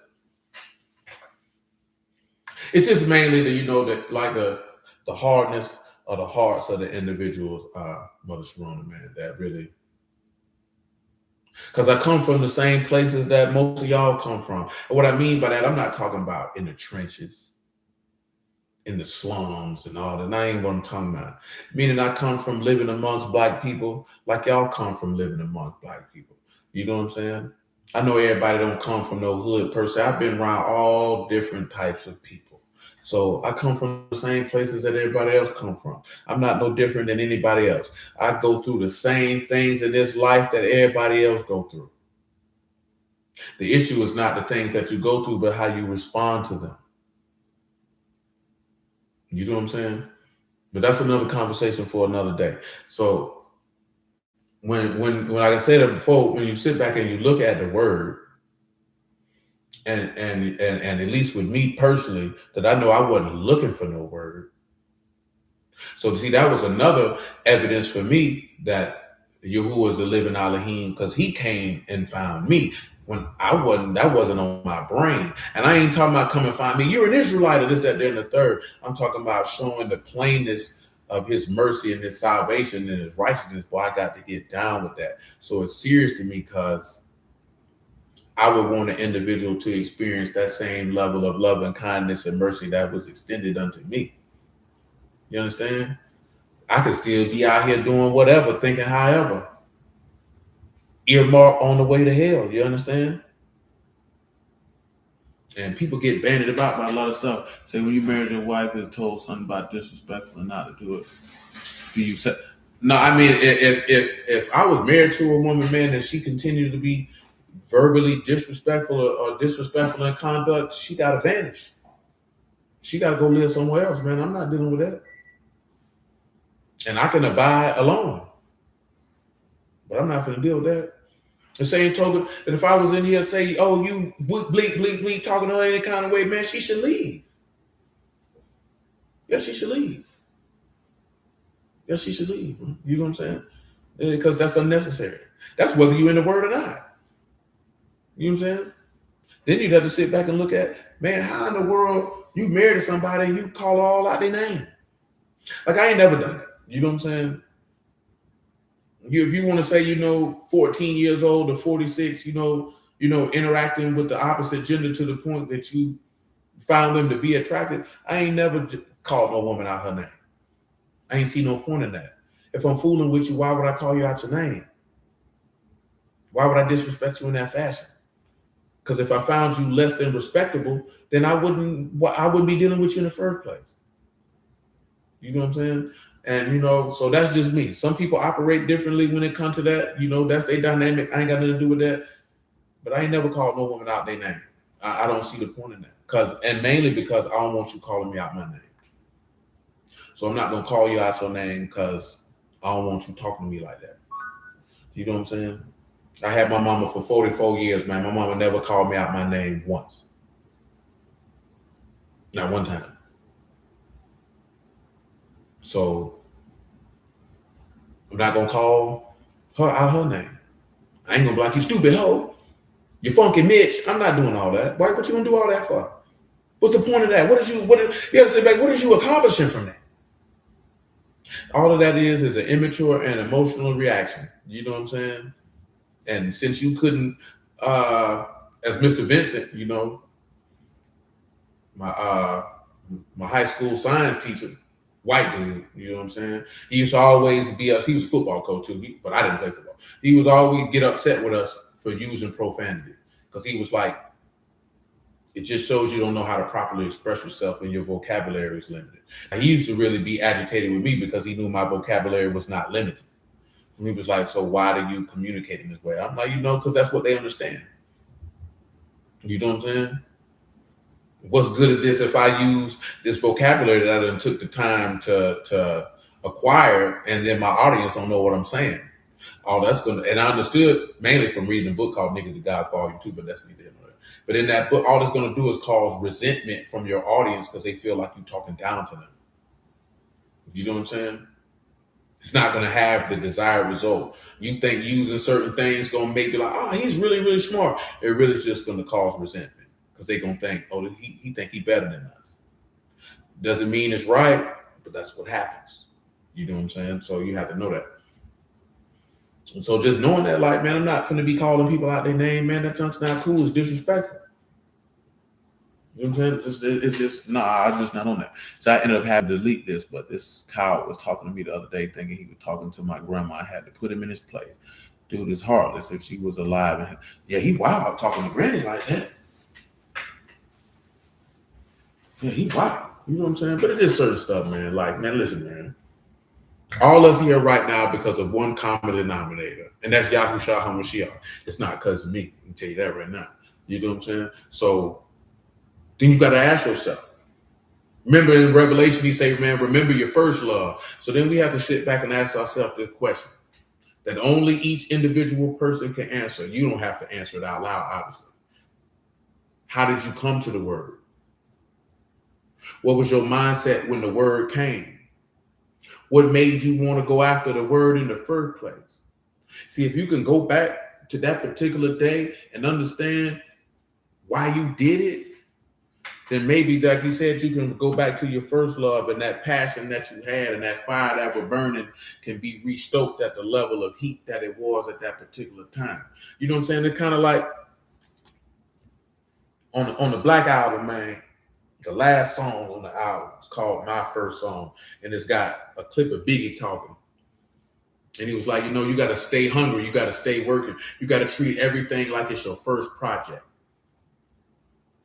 You know what I'm saying? Which is really going, and I'm just referencing back using a natural verbiage to what the Lord said in Revelation, man. Repent and remember your first love and do the first works. See, because I was telling Monte this the other day when you're talking about albums, and I was really referring to Outkast, right? Outkast made 3 phenomenal albums back to back. Southern Playalistic, Cadillac Music, ATLians, and Aquemini. It is very rare that individuals made that level of quality album, because people always tell you an artist's first album is always his best because he was hungry.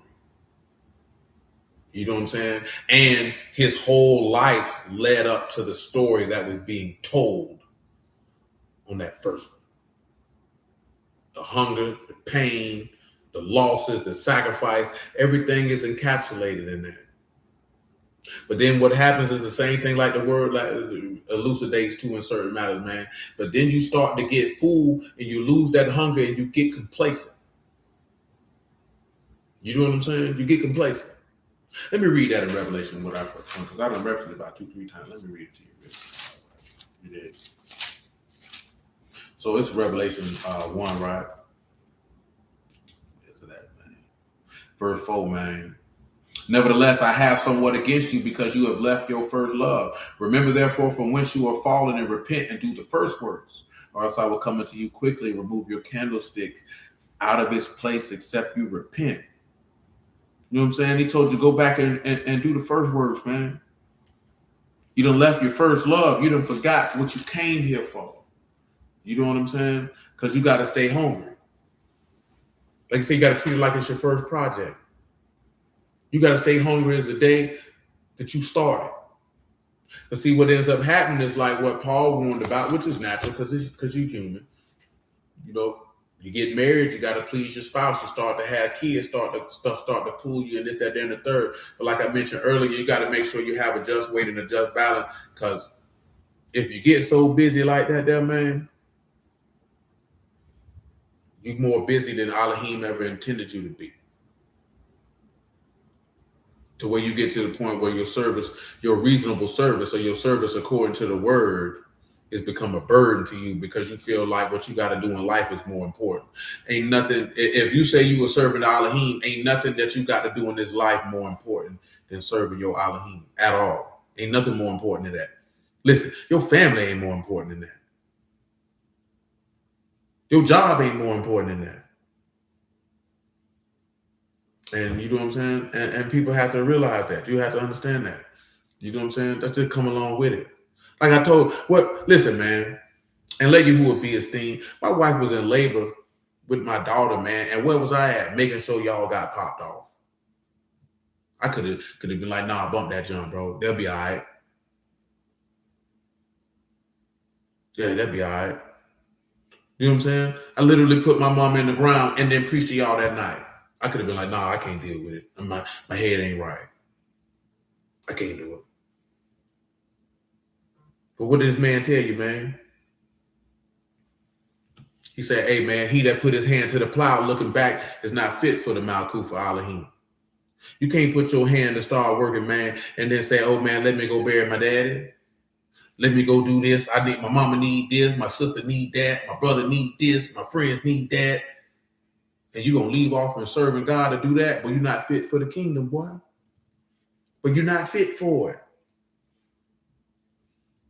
Indeed, Darius, I am your shield and your exceeding great reward. Man, you're not fit for it. And everybody not built like that. See, this ain't talking about, just being in the word itself.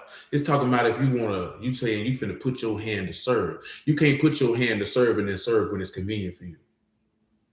That's not how that works. Either you gonna serve all the way or don't serve at all.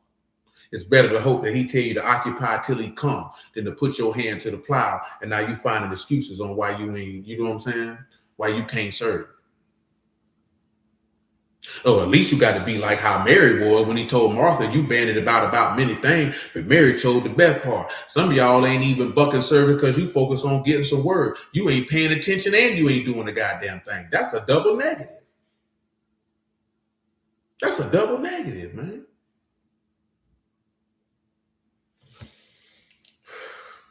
My God, today. As Mama Steph so poignantly states to some of these people on this particular application on a regular basis, most of you niggas ain't never served nobody but yourself the entirety of your lives. So you don't understand the level of selflessness and dedication and consistency that is required to serve people, even when you may not want to. Not because you may not want to serve the people, because you got your own stuff going on, whatever that might be. But you know that irregardless of what you got going on, that service must still be accomplished. And that's what you're supposed to derive when he say, I didn't come to do my own will, but the will of him that sent me. And if it was possible for this cup to pass, let this cup pass. Nevertheless, not my will be done, but your will be done. Trying to get a word, but not serving. That was me. Hey, it's been a lot of people, and that's okay. Because I done told y'all before, man, if it was one mistake that I done made, and it's kind of hard to sit back and double back to it because we already had a system in place at that particular time because it wasn't that many of us. And that was the double back when some of you men had came around here when you were younger and had all y'all cook the food, serve the food, wash the dishes on them feast days, man. Because I did all that. The only reason I stopped doing it because one, I can prepare a meal, I can't cook. So let's start with that. You know what I'm saying? And there was more people than I could satisfactory prepare food for. And that's when it got handed off to Muffin and some of the women that were present at that particular time. Because before then, I bought all the food, I cooked all the food, I served all the food, I washed all the dishes. I did not delegate or give that off to anybody else. Never even crossed my mind to give it off to anybody else. And it wasn't no thought process like I was trying to prove nothing. It was really me just understanding what was in this book and this is what needs to be done. So this is what I'm going to do. Say my dad died in a pool pit with an oxygen tank that ran empty. Praise be to you. Praise be to you, because that's how our brother Goldie left here, man. Hearing the word on his way out. You understand? But real talk, though. If it's one mistake I made, it was that one there. And now the outfit is too big. Now it's too many of y'all. Like I was telling y'all last week, cooking for 100 people is not a small endeavor by any stretch of the imagination. You know what I'm saying? It's really not. Cooking for 5 to 6 people is not the same as cooking for 100. You know what I'm saying? It's just not the same. I just know that from working in food service. It's not the same. You know what I'm saying? So, but yeah, and I did that for years. You know what I'm saying? For years. For at least 3 years. Consistently. And would sit down and draw up the whole lesson in a syllabus style, line for line, step for step, for every individual present. You know what I'm saying? So, hey, you can follow along. You can understand. It's broken down in the most minuscule. See, now I can't do that now because it's too many people. Even with a computer, because I didn't want to stop doing that. But in life, it's not feasible for me to do that. You know, with AI, I probably can do it now. But then I think it'll take away the personal touch. And I would rather not take away the personal touch. Because if you're going to serve people, then you have to be dedicated to that because you're trying to benefit them. Add value to them to what's the best for them. So that's why it's not a big deal. Now, if you ain't got no mind to serve, but you ain't fit to serve God, man. How you want to be served but not serve? He said, I did not come to be served, but to serve and to offer my life as a co-fur.